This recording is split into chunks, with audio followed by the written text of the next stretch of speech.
আসসালামু আলাইকুম। আশা করি সবাই ভালো আছেন এবং সুস্থ আছেন। আমরা দ্রুত ক্লাসে ফিরবো। মধ্যে অনেকেই জয়েন করেছেন।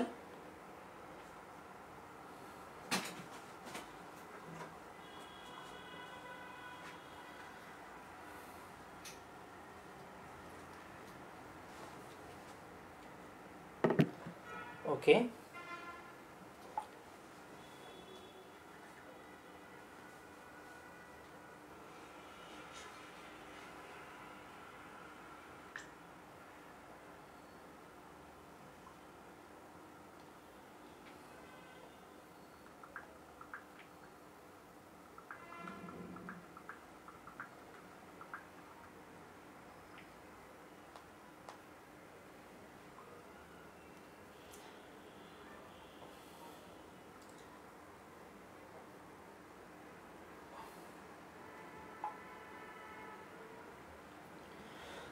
সবাই একটু দ্রুত জয়েন করেন। আমরা দ্রুত ক্লাসে ফিরবো। আজকে আমাদের প্ল্যান 60 প্রথম ক্লাস বার কাউন্সিলের। এবং একটু সঙ্গে আপনাদের জন্য আরেকটা নিউজ আছে, সেটা হচ্ছে হাইকোর্ট পারমিশনের কিন্তু নোটিশ চলে আসছে। তার মানে হচ্ছে 2 দিনের মধ্যে আপনাদেরটা পাবেন, উইদিন শর্ট টাইম। ঠিক আছে, সবাই একটু দ্রুত জয়েন করেন। আমরা দ্রুত ক্লাস সেশনটা শুরু করব। অনেকগুলো সেশন আপনাদের সাথে আমার দেখা হবে। ঠিক আছে, অনেকগুলো সেশনে দেখা হবে ইনশাল্লাহ। আজকে প্রথম সেশনে দেখা হচ্ছে। প্ল্যান 60তে অনেকগুলো সেশনে আমি আপনাদের সাথে আছি বেস্ট ওয়েতে ইনশাল্লাহ। বেস্টটা দিয়ে আমি সহ আমাদের যে টিম সবাই যুক্ত থাকবে। ওকে, সবাই একটু দ্রুত জয়েন করবেন। আমরা দ্রুত সেশনটা শুরু করতে চাই। আসসালামু আলাইকুম। ওয়ালাইকুম সালাম। কেমন আছেন? ভালো আছি, আশা করি আপনারাও ভালো আছেন। সবাই দ্রুত জয়েন করেন। ঠিক আছে, পড়াশোনা করে আসছেন কিনা? গতকাল বলছিলাম যে ক্লাসে ঢোকার আগে অবশ্যই পড়াশোনা করে আসবেন। তো কথা কে কে শুনেছেন, কথা রেখেছেন কিনা, বা কথা আমার গাইডলাইনটা মেনে আপনারা মান্য করেছেন কিনা কমেন্টে জানাবেন। কারণ গতকালও বলেছি একটু পড়াশোনা করে আসবেন, এটি আমি গতকাল বলেছিলাম। ইতিমধ্যে অনেকে আপনারা জয়েন করেছেন। ওকে, সবাই দ্রুত জয়েন করেন। আমরা উইদিন শর্ট টাইমে শুরু করব। ওকে, ইতিমধ্যে অনেকেই জয়েন করেছেন দেখতে পাচ্ছি।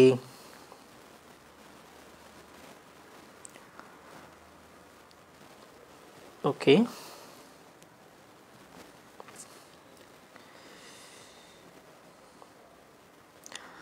বাকিরা দ্রুত জয়েন করেন। আমরা দ্রুত শুরু করে দিতে চাই, কারণ অনেকগুলো বিষয় নিয়ে আমাদের কাজকে আলোচনা করতে হবে। হোপফুলি বেস্ট একটা সেশন আমরা নেওয়ার চেষ্টা করব। ওকে, ইতিমধ্যে অনেকেই জয়েন করেছেন।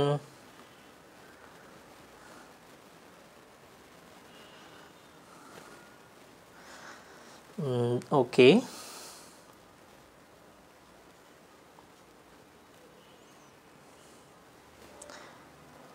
ওকে, ইতিমধ্যে অনেকেই জয়েন করেছেন। আমাকে একটা ইনফরমেশন দেন যে পড়াশোনা করে আসছেন কিনা, এটা একটু জানান।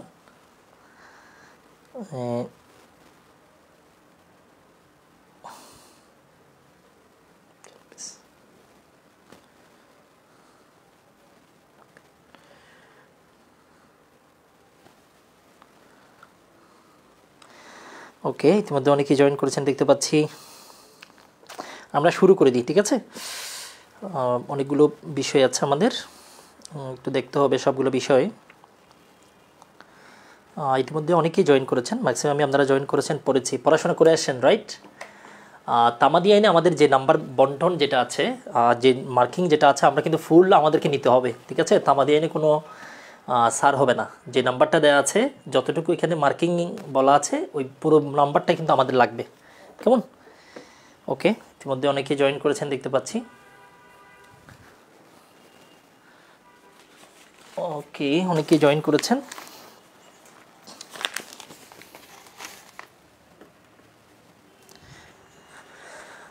অনেকেই দেখতে পাচ্ছি নেটওয়ার্ক এরর।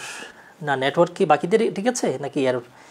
পেলিউটেন 2 বেসের লিমিটেশন প্রিভিয়াস ক্লাসগুলো রিভাইজ করেছি আজকে, মাশাআল্লাহ, এটা তো খুবই গুড ডিসিশন। আর নেটওয়ার্ক স্টেবল আছে কিনা বলেন, সবারই নেটওয়ার্ক ঠিক আছে কিনা বলেন, তাহলে আমরা শুরু করব। ঠিক আছে, আমরা স্টেপ বাই স্টেপ যেতে চাই। ওকে, অনেকগুলো কমেন্ট আসছে। আসসালামু আলাইকুম, কেমন আছেন? হ্যাঁ, ভালো আছি। ওকে, আমরা শুরু করতে চাই। সো মাচ ক্লিয়ার একজন বলেছেন। প্রথমত হচ্ছে আমরা আজকে যে বিষয়টা নিয়ে আলোচনা করব এটা হচ্ছে তামাদি আইন। তামাদি আইন 1908 সালের যে তামাদি আইন, এই তামাদি আইন নিয়ে বেসিক্যালি আমাদের আয়োজন। তাহলে ল এর যে নামটা, প্রথমত একটা বোর্ড একটা লাইন লিখেছি, law is what it is. ঠিক আছে, law is what it is.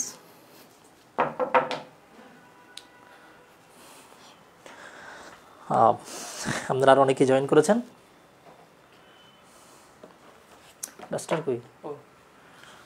সামান্য একটা কাজ দিয়েছে ঠিকঠাক মতো করা। হ্যাঁ, ওকে, সময় নেই এখন, এখন সব শেষ করে দিব স্যার, সময় নেই। আচ্ছা, বুঝতে পারছি, ঠিক আছে। Law is what it is, ঠিক আছে। Law is not common sense. অনেকে বলে ফেলে যে law is a common sense. No, common sense দিয়ে ল হবে না। ল হচ্ছে law is what it is, যেরকম আছে সেরকম। ঠিক আছে, law is what it is, এটা যেরকম সেরকমই হচ্ছে আইন। আইনে যেটা আছে সেটাই, not common sense. Common sense থেকে উত্তর করলেও হবে না, কমন সেন্স থেকে বললেও হবে না, আর পরীক্ষাতে কমন সেন্স দেওয়াও যাবে না। আমাদেরকে আইনে যেটা আছে আমরা সেটাই দিব, ঠিক আছে।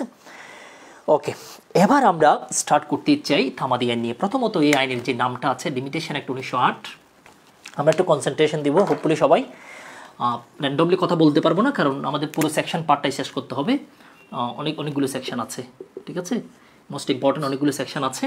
তাহলে আইনের যেটা নাম লিমিটেশন অ্যাক্ট 1908, ঠিক আছে, 1908 সালের আইন লিমিটেশন অ্যাক্ট। এই তামাদি আইনটা কেন করা হলো আসলে? বেসিক্যালি তামাদি এটা করার পিছনে কারণ হচ্ছে, যদি এটা না থাকতো, এই আইনটা যদি না থাকতো, তখন আপনি আপনার যে অধিকার আছে, আপনি কারো থেকে টাকা পাবেন, কারো থেকে কোনো অধিকার আপনি আদায় করবেন, আপনার প্রতি কোনো ইনজাস্টিস করা হয়েছে, আপনি একটা কোনো আপিল ফাইল করবেন, রিভিউ ফাইল করবেন, রিভিশন ফাইল করবেন, একটা স্যুট আপনি কি করবেন, ফাইল করবেন, তখন আপনি যখন ইচ্ছা তখন করতে পারতেন। এখন ধরুন আপনি 50 বছর পরে করলেন, তো 50 বছর পরে করলে কি এভিডেন্সগুলো থাকবে? সাক্ষ্য প্রমাণ কি ঠিকঠাক মতো থাকবে? ঠিকঠাক মতো থাকবে না। তাহলে কোর্টও তো আপনাকে ঠিকঠাক মতো রেমেডি দিতে পারবে না। এই জন্য কী করলো, একটা টাইম ফ্রেম করে দেওয়া হলো, আপনি এতদিনের মধ্যে কোর্টে আপনাকে যাইতে হবে। এই জন্য বেসিক্যালি আপনার হচ্ছে তামাদি আইনটা করা হয়। মানে আপনাকে 3 বছরের মধ্যে যাইতে হবে যদি আপনি কাউকে টাকা ধার দেন। ভরণ পোষণের ক্ষেত্রে আপনাকে এতদিনের মধ্যে যাইতে হবে। তারপরে হচ্ছে আপনি যদি সিরিয়াসতায় নিষেধাজ্ঞার মামলা করতে চান, সেক্ষেত্রে আপনাকে 6 বছরের মধ্যে যেতে হবে। এরকম প্রত্যেকটা বিষয়ের জন্য, সেটা হইতে পারে আপিল, সেটা হইতে পারে অ্যাপ্লিকেশন, সেটা হইতে পারে লিভ টু আপিল, সেটা হইতে পারে রিভিশন, সেটা হইতে পারে সোট, এগুলোর জন্য নির্দিষ্ট টাইম কিন্তু বলা আছে। এটাই হচ্ছে আপনার তামাদি আইন। এখন তামাদি আইন কিন্তু একদম আগে থেকে কিন্তু এটার অ্যাপ্লিকেশন ছিল, মানে অনেক প্রাচীন সময় থেকে, যে তোমরা এতদিনের মধ্যে আসবা, কিন্তু লিখিত কোনো ফরম্যাট ছিল না। সর্বপ্রথম এই যে তামাদির বিষয়গুলো তৎকালীন সময়ে ছিল, এটাকে আইনে পরিণত করা হয় 1859 সালে। 1859 সালে এটাকে আইনে পরিণত করা হয়। 1859 সালে এটাকে কি করা হয়, আপনার আইনে পরিণত করা হয়। তামাদির আইন আসছে 1859। এরপরে 1871, 1877 সহ নানা সময় এটাকে বিভিন্নভাবে রিভাইজড করা হয়, পরিবর্তন করা হয়, চেঞ্জ করা হয়। এরকম করতে করতে আজকের যে তামাদি আইন আমরা পড়ছি, এই তামাদি আইনটা চলে আসছে। আজকের যেটা তামাদি আইন, এই আইনটা চলে আসছে লিমিটেশন অ্যাক্ট 1908 সালে, ঠিক আছে। কিন্তু এটা সর্বপ্রথম আইনে পরিণত করা হয় 1859 সালে। এর আগেও কিন্তু ছিল, কিন্তু লিখিত ফরম্যাটে ছিল না। কিন্তু এটাকে ফর্মালি লিখিত করা হয় 1859 সালে। এরপর এটাকে নানা কোডিফিকেশনের মাধ্যমে, পরিবর্তনের মাধ্যমে, চেঞ্জের মাধ্যমে, অ্যামেন্ডমেন্টের মাধ্যমে বর্তমান যে আইনটা আছে, এই আইনটাতে নিয়ে আসা হয় 1908 সালে। এখানে আরেকটা ইনফরমেশন আছে আমাদের পরীক্ষার জন্য যেটা গুরুত্বপূর্ণ। আইনটা কিন্তু প্রণয়ন করা হয়েছে 1908 সালে, কিন্তু এই আইনটা কার্যকর করা হয়েছে 1 জানুয়ারি আপনার হচ্ছে 1909 সালে। এটা কিন্তু কার্যকর হয়। তার মানে একটা আইন যদি কি হয়ে যায়, সংসদ যদি একটা আইন পাশ করে, সাথে সাথে কিন্তু এটা কার্যকর নাও হতে পারে।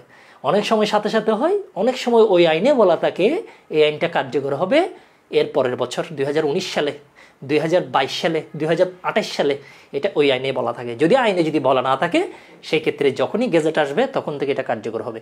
আর আইনে যদি বলা থাকে, যখন বলা থাকে তখন কার্যকর।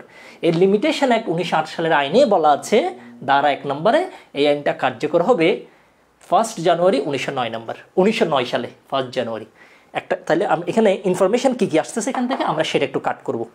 তাহলে আমরা প্রথম ইনফরমেশন যেটা পেলাম সেটা হচ্ছে 1859 সালে সর্বপ্রথম তামাদি আইনকে লতে পরিণত করা হয়। তামাদির যে বিষয়গুলি সেগুলোকে কোডিফাইড, বিধিবদ্ধ আইনে পরিণত করা হয় এরপরে অনেকবার এটাকে রিভাইজ করা হয়েছে, চেঞ্জ করা হয়েছে, দেন হচ্ছে বর্তমান যেটা ফরম্যাট 1908 সালের যে আইনটা আছে, 8 সালে আইন প্রণয়ন করা হয়েছে, সংসদে পাশ করা হয়েছে, এটা সত্য, কিন্তু আইনটা কার্যকর হয় 1909 সালের 1 জানুয়ারি। এখন আরেকটা প্রশ্ন আমাদের হইতে পারে, 1908 সালে সংসদ যেটা ছিল তৎকালীন সময়ে, সেখানে কি শুধুমাত্র তামাদি আইন পাশ হয়েছে ওই বছর অন্য কোনো আইন হয়নি? আর অনেকগুলো ল হয়েছে সেই বছর, সিপিসিও হয়েছে, আর অনেকগুলো ল হয়েছে। তাহলে 1908 সালে অনেকগুলো কি হয়েছে, ল প্রণয়ন করা হয়েছে। এখন প্রশ্ন হতে পারে, তাহলে যেগুলো প্রণয়ন করা হয়েছে 1908 সালে, তার একটা সিরিয়াল আছে, কোনটা আগে কোনটা পরে, এরকম একটা সিরিয়াল আছে না, 1 2 3 4 এরকম। এই 1908 সালের লগুলোর একটা সিরিয়াল আছে, একটা জানুয়ারি ফেব্রুয়ারি মার্চ এরকম আগে, যেটা আগে সেটা 1 নম্বর, এরকম একটা সিরিয়াল আছে। দেখা যাচ্ছে তামাদি আইনের যেটা সিরিয়াল ছিল সেটা হচ্ছে 9 নম্বর সিরিয়ালে।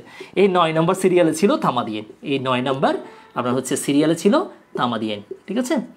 এই জন্য আমরা বলি এটি হচ্ছে 9 নং আইন, এটা আমরা বলি 9 নং আইন, ঠিক আছে, এটাকে আমরা বলি 9 নং আইন। শুধু 9 নং আইন বললে কিন্তু ভুল হবে। আপনি যদি বলেন তামাদি আইন কত নম্বর আইন, আপনি যদি বলেন 9 নং, এটা ভুল হবে। আপনাকে বলতে হবে এটা 1908 সালের 9 নং আইন, 1908 সালের 9 নম্বর আইন। এখন আরেকটা প্রশ্ন আপনার মাথায় আসতে পারে, এটা 9 নম্বর কেন? কারণ হচ্ছে এই 1908 সালে অনেকগুলো ল প্রণয়ন করা হয়েছে, যেটা জানুয়ারিতে হয়েছে এটা 1 নম্বর, যেটা জানুয়ারির 20 তারিখ হয়েছে সেটা 2 নম্বর, যেটা ফেব্রুয়ারির 5 তারিখ হয়েছে সেটা 3 নম্বর, এভাবে সিরিয়ালে গেছে। দেখা যাচ্ছে এই তামাদি আইন আপনার ছিল 9 নম্বর সিরিয়ালে। এখানে যতগুলো ইনফরমেশন বলেছি, ইনফরমেশনগুলো আপনারা বুঝেছেন কিনা আবার একটু বলেন। আমরা লটাকে বুঝতে চাই, আমরা লটাকে বুঝতে চাই, ঠিক আছে, বুঝে বুঝে পড়বো। এখানে কোরাস করার কোনো দরকার নাই, 9 নং আইন 9 নং আইন 9 নং আইন 1960 1859 নট লাইক দ্যাট। এগুলো ল পড়ার পদ্ধতি না, এটা ইউনিভার্সিটি লেভেলের স্টুডেন্ট যে অনার্স মাস্টার্স পড়েছে সে এভাবে লাফাবে না। এটা আমরা জিনিসগুলোকে মাথায় নিব, ঠিক আছে, এরপরে বই মিলাবো, এরপরে এটা বলবো না। আমি পরীক্ষার স্টাইলটা হচ্ছে এইভাবে, এটার মুখস্থ করার কোনো কারণ নেই। এতটুকু পর্যন্ত ক্লিয়ার কিনা কমেন্টে জানান। সর্বপ্রথম কার্যকর করা হয় 1862 সালে। আচ্ছা হ্যাঁ, সর্বপ্রথম আইনে পরিণত করা হয় 1859, দেন কার্যকর হয় একটু পরে। হ্যাঁ, এতটুকু পর্যন্ত ক্লিয়ার। তাহলে অনেকগুলো আমরা তথ্য এখান থেকে পেয়েছি, যে তথ্যগুলো আমাদের পরীক্ষার জন্য কার্যকর আমাদের লাগবে। একটা তথ্য পেয়েছি, সর্বপ্রথম আইনে পরিণত করা হয় 1859, আর এই আইনটা কার্যকর হয়েছিল আপনার হচ্ছে 1862 সালে। তাহলে দুইটা ইনফরমেশন। এরপর বললাম এই আইনটা পাস হয় 1908 সালে, বর্তমান আমাদের যেটা আছে, এবং এটা ছিল 9 নং আইন, ঠিক আছে, এটা ছিল 9 নং আইন, এবং এই আইনটা কার্যকর হয়েছে 1 জানুয়ারি 1909 সালে। অনেকগুলো ইনফরমেশন, মোট হচ্ছে 5টা ইনফরমেশন, 1859, 1862, 1908, 1 জানুয়ারি 1909, 9 নং আইন, ঠিক আছে। আর কেন তামাদি আইন করা হয়েছে এটা হয়তো আপনারা বুঝতে পারছেন, কেন এই তামাদি আইনটা করা হলো, এটা অলরেডি বলেছি। তামাদি আইন যদি করা না হলে আপনি মামলা করবেন 100 বছর পরে, 100 বছর পরে যদি মামলা করেন তাহলে আপনার এভিডেন্সের দরকার আছে, অনেকগুলো বিষয় আছে, এটা আসলে পাওয়া যাবে না, এটা একটা সমস্যা। ওকে, সামনে চলেন, ঠিক আছে, আমরা নেসেসারি কিছু বলবো না, কারণ আমাদের সামনে পরীক্ষা, আমরা সামারাইজ করে সামনে যাব। আচ্ছা, এবার আমরা একটা বিষয় দেখতে চাই, এখানে যে বিষয়গুলো আছে দুইটা ক্ষেত্রে আপনার হচ্ছে তামাদি আইনটা কিন্তু আমরা প্রয়োগ করতে পারবো না, ভালো করে খেয়াল করেন। দুইটা ক্ষেত্রে, কোন কোন ক্ষেত্রে এটা একটু আমরা একটু লিখে ফেলি। 1 নম্বর ক্ষেত্রে হচ্ছে যতগুলো স্পেশাল ল আছে সেই ক্ষেত্রে আপনি তামাদিও প্রয়োগ করতে পারবেন না, নাম্বার 1। নাম্বার 2, ক্রিমিনাল যে মামলাগুলো আমরা করি, কেস যেগুলোকে আমরা বলি ফৌজদারি মামলা, ঠিক আছে, আপনার বাসায় ডাকাতি হয়েছে, আপনি থানায় গিয়ে একটা মামলা করলেন, এটাকে আমরা বলি অরিজিনাল মামলা, ফৌজদারি মূল মামলা, যেটা প্রথমে করলেন। আপনি কোর্টে গিয়ে একটা সিআর মামলা করলেন, এটা হচ্ছে ফৌজদারি মূল মামলা। ফৌজদারি মূল মামলার ক্ষেত্রে কোনো আমাদের কোনো বিধানও নেই, কোনো নিয়মও নেই। আপনার বাসায় আজকে ডাকাতি হলেও আপনি 10 বছর পরও মামলা করলে কোনো সমস্যা নেই, মামলা করতে পারবেন, ঠিক আছে। মামলা করলে তখন কিছু অন্য সমস্যা আছে, কিন্তু তামাদিগত কোনো সমস্যা নেই। তাহলে প্রথমত আমরা বললাম যে ক্রিমিনাল যে মামলাগুলো আছে, অরিজিনাল মামলা, সেগুলোর ক্ষেত্রে কিন্তু প্রয়োগ করা যাবে না। আর স্পেশাল ল, আমাদের অনেকগুলো স্পেশাল ল আছে, নারী শিশু নির্যাতন আইন, দুদক আইন, অনেকগুলো ল, এখানেও কিন্তু তামাদি নর্মালি প্রয়োগ হবে না। কিন্তু সেখানেও যদি বলা থাকে তামাদি আইনের এই বিষয়টা প্রয়োগ করা যাবে, তখন যাবে, নর্মালি যাবে না। তাহলে আমরা নর্মালি একটা বিষয় আমরা জানলাম, স্পেশাল লতে তামাদি লটা অ্যাপ্লিকেবল হবে না। 2 নাম্বার হচ্ছে ক্রিমিনাল যে মামলাগুলো আছে, CR case, GR case, murder case, যত মামলা আছে এখানেও এটা করা যাবে না। এখন আর একটা প্রশ্ন হইতে পারে, যদি ক্রিমিনাল যদি আপিল হয় সেক্ষেত্রে করা যাবে, করা যাবে, সেটার কিছু নিয়ম আছে, ডিফারেন্ট কেস, এটা আমরা বলবো। ক্রিমিনাল আপিলের ক্ষেত্রে কিন্তু তামাদির মেয়াদ আছে 60 দিন, 160 দিন, 3 মাস, 6 মাস, এগুলো আমরা পড়বো। ইভেন এগুলো সিআরপিসিতে উল্লেখ করা আছে, আপনাদের হয়তো মনে আছে 417 এ ইনএডিকুয়েসি অফ সেন্টেন্স, আপিল এগেইনস্ট একিউটেল খালাস 417 এ তামাদের কিন্তু পিরিয়ড সেখানে বলা আছে। এরপরে আমরা যখন তামাদের শিডিউলগুলো পড়বো সেখানেও কিন্তু আর্টিকেল 157 থেকে শুরু করে বিভিন্ন জায়গায় কিন্তু আমরা আপিলের ক্ষেত্রে তামাদের মেয়াদ পাবো, ক্রিমিনালের ক্ষেত্রে, ফৌজদারির ক্ষেত্রে। তা আমরা যেটা বললাম ফৌজদারি আপিলের ক্ষেত্রে প্রয়োগ করা যাবে না, এটা হচ্ছে বেসিক, ঠিক আছে। ওকে, এটা হচ্ছে দিস ইজ দ্য বেসিক ফৌজদারি মূল মোকদ্দমা বিশেষ আইনের ক্ষেত্রে। ওকে, তাহলে এই ক্ষেত্রে প্রয়োগ করা যাবে না, ভালো করে কিন্তু বুঝে পড়বেন। এখানে একটা লাইনে মুখস্থ করার কোনো দরকার নেই, দুইবারও পড়ার দরকার নেই। পরে যদি আপনারা যদি ভুলে যান, বুঝতে প্রবলেম হয়, ক্লাসটা দেখে নেবেন। আর ক্লাস দেখে যদি বুঝতে না পারেন আমাকে নক করবেন, আমাদের যারা অফিসার আছে তাদেরকে নক করবেন, শেষ। এবার আসেন প্রিভিয়াস প্রশ্ন সলভ করি, দেখি অতীতের কি যে প্রশ্নগুলো আসছে। সামনে যেটা প্রশ্ন আসবে সেটা অতীতের মতো, নতুন করে আসবে না, অতীতের গুলার মতো স্টাইল হবে। আচ্ছা, তামাদি আইন সর্বপ্রথম আইনে পরিণত হয় কত সালে বলেন তো? দেওয়ানি মোকদ্দমার তামাদির বিষয়টা, এটা সিপিসির প্রশ্ন। এটা এখানে সলভ না করি, এটা সিপিসির অর্ডার 14 প্রশ্ন, ঠিক আছে। Question of fact, question of law, এটা সিপিসি অর্ডার 14 আমরা পড়বো, ঠিক আছে। এবং এই প্রশ্নটা আসছে মাহমুদুল ইসলাম স্যারের সিপিসি একটা বই আছে, ওই বই থেকে আসছে, ঠিক আছে। এটা তামাদির প্রশ্ন, এটা সিপিসির প্রশ্ন, সিপিসি অর্ডার 14। 3 নম্বর যে প্রশ্নটা আছে, কোন ক্ষেত্রে তামাদির বিধান প্রযোজ্য নয়, এটা আপনারাই বলেন কোন ক্ষেত্রে প্রযোজ্য নয়, ঠিক আছে। উত্তর দেখার দরকার নেই। দেওয়ানি মোকদ্দমায়, নাকি যে কোনো ফৌজদারি মোকদ্দমায়, নাকি ফৌজদারি মূল মামলায়, সুনির্দিষ্ট প্রতিকার আইনের ক্ষেত্রে, এটা কোনটা আপনারা, উত্তর দেখার কোনো দরকার নেই। প্রশ্ন আমরা সলভ করব, ঠিক আছে। প্রশ্ন আমরা সলভ করবো, এখানে উত্তর দেখার কোনো মানে হয় না, ঠিক আছে। এবার আসেন আর একটু সামনে যাই। তাহলে অনেকগুলো ইনফরমেশন বলছি, এগুলো আমি পরে আবার কিন্তু সামারি করব। প্রশ্নগুলো আশা করি আপনারা পারছেন, উত্তর দেখার কোনো দরকার নেই। এবার আসেন সেকশন 1-এ কী আছে, এগুলো আমরা বলে ফেলছি। সেকশন 1-এ কী আছে পরীক্ষা আসবে না, ঠিক আছে। মানে সেকশন 1 মানে আপনার হচ্ছে এটা যে 1909 সালের 1 জানুয়ারি কার্যকর হবে, এই কথাটা কোথায় আছে, এই ধরনের প্রশ্ন হবে না। জাস্ট আপনি জিজ্ঞেস করতে পারেন এটা কখন কার্যকর হয়, ইনফরমেশন আমরা বলে ফেলেছি। তাহলে 1 নম্বর সেকশনে যা ছিল এগুলো বলা শেষ। ওইখানে 1 নং প্রশ্নের আমরা শুধুমাত্র সামারিটা মনে রাখবো, এটা 9 নং আইন 1908 সালের, এবং এটি কার্যকর হয় 1909 সালের 1 জানুয়ারি। এই দুইটা ইনফরমেশন সেখানে আছে, আর হচ্ছে আপনার এগুলো আর নেই, ঠিক আছে। এতটুকু ইনফরমেশন যাক। সেকশন 2 আমরা একটু দেখি, এটা হচ্ছে ডেফিনিশন সেকশন। তাহলে এখান থেকে প্রশ্ন আসতে পারে কীরকম, এটা প্রশ্ন ক্রিটিক্যাল করবে না, যদি আপনাকে আটকাইতে চায় একটা প্রশ্ন হইতে পারে যে তামাদি আইনের ডেফিনিশন যে সেকশনটা, এটা কোথায়, ডেফিনিশন সেকশন বলি আমরা, সংজ্ঞা। এখানে অনেকগুলো কি আছে, সংজ্ঞা আছে, যেমন ধরেন দরখাস্তকারী, তারপরে বন্ড, ডিফেন্ডেন্ট, ইজম্যান, তারপরে হচ্ছে সরল বিশ্বাস কি, প্লেন্টিফ কি, প্রমিজরি নোট কি, সুট কি, ট্রাস্টি কি, অনেকগুলো শব্দের কিন্তু সংজ্ঞা দিয়ে আছে। এটা কেন দিল এখানে, সংজ্ঞার একটা সেকশন কেন করলো? প্রত্যেকটা সেকশনে গিয়ে আপনাকে তো বলতে পারবে না যে ইজম্যান কি জিনিস, আপনাকে প্রত্যেকটা সেকশনে গিয়ে ব্যাখ্যা দিতে পারবে না স্যুট কী জিনিস, আপনাকে প্রত্যেকটা সেকশনে গিয়ে ওনারা ব্যাখ্যা করতে পারবে না গুড ফেথ কী জিনিস। প্রত্যেকটা সেকশনে যাতে বলতে না হয়, এই জন্য এই ধারা 2 এর মধ্যে যত সংজ্ঞা আছে যেগুলো আপনি বুঝতে পারবেন না, এই সংজ্ঞাগুলো এখানে দিয়ে দেওয়া হয়েছে। এটাকে আমরা বলি ডেফিনিশন ক্লাস।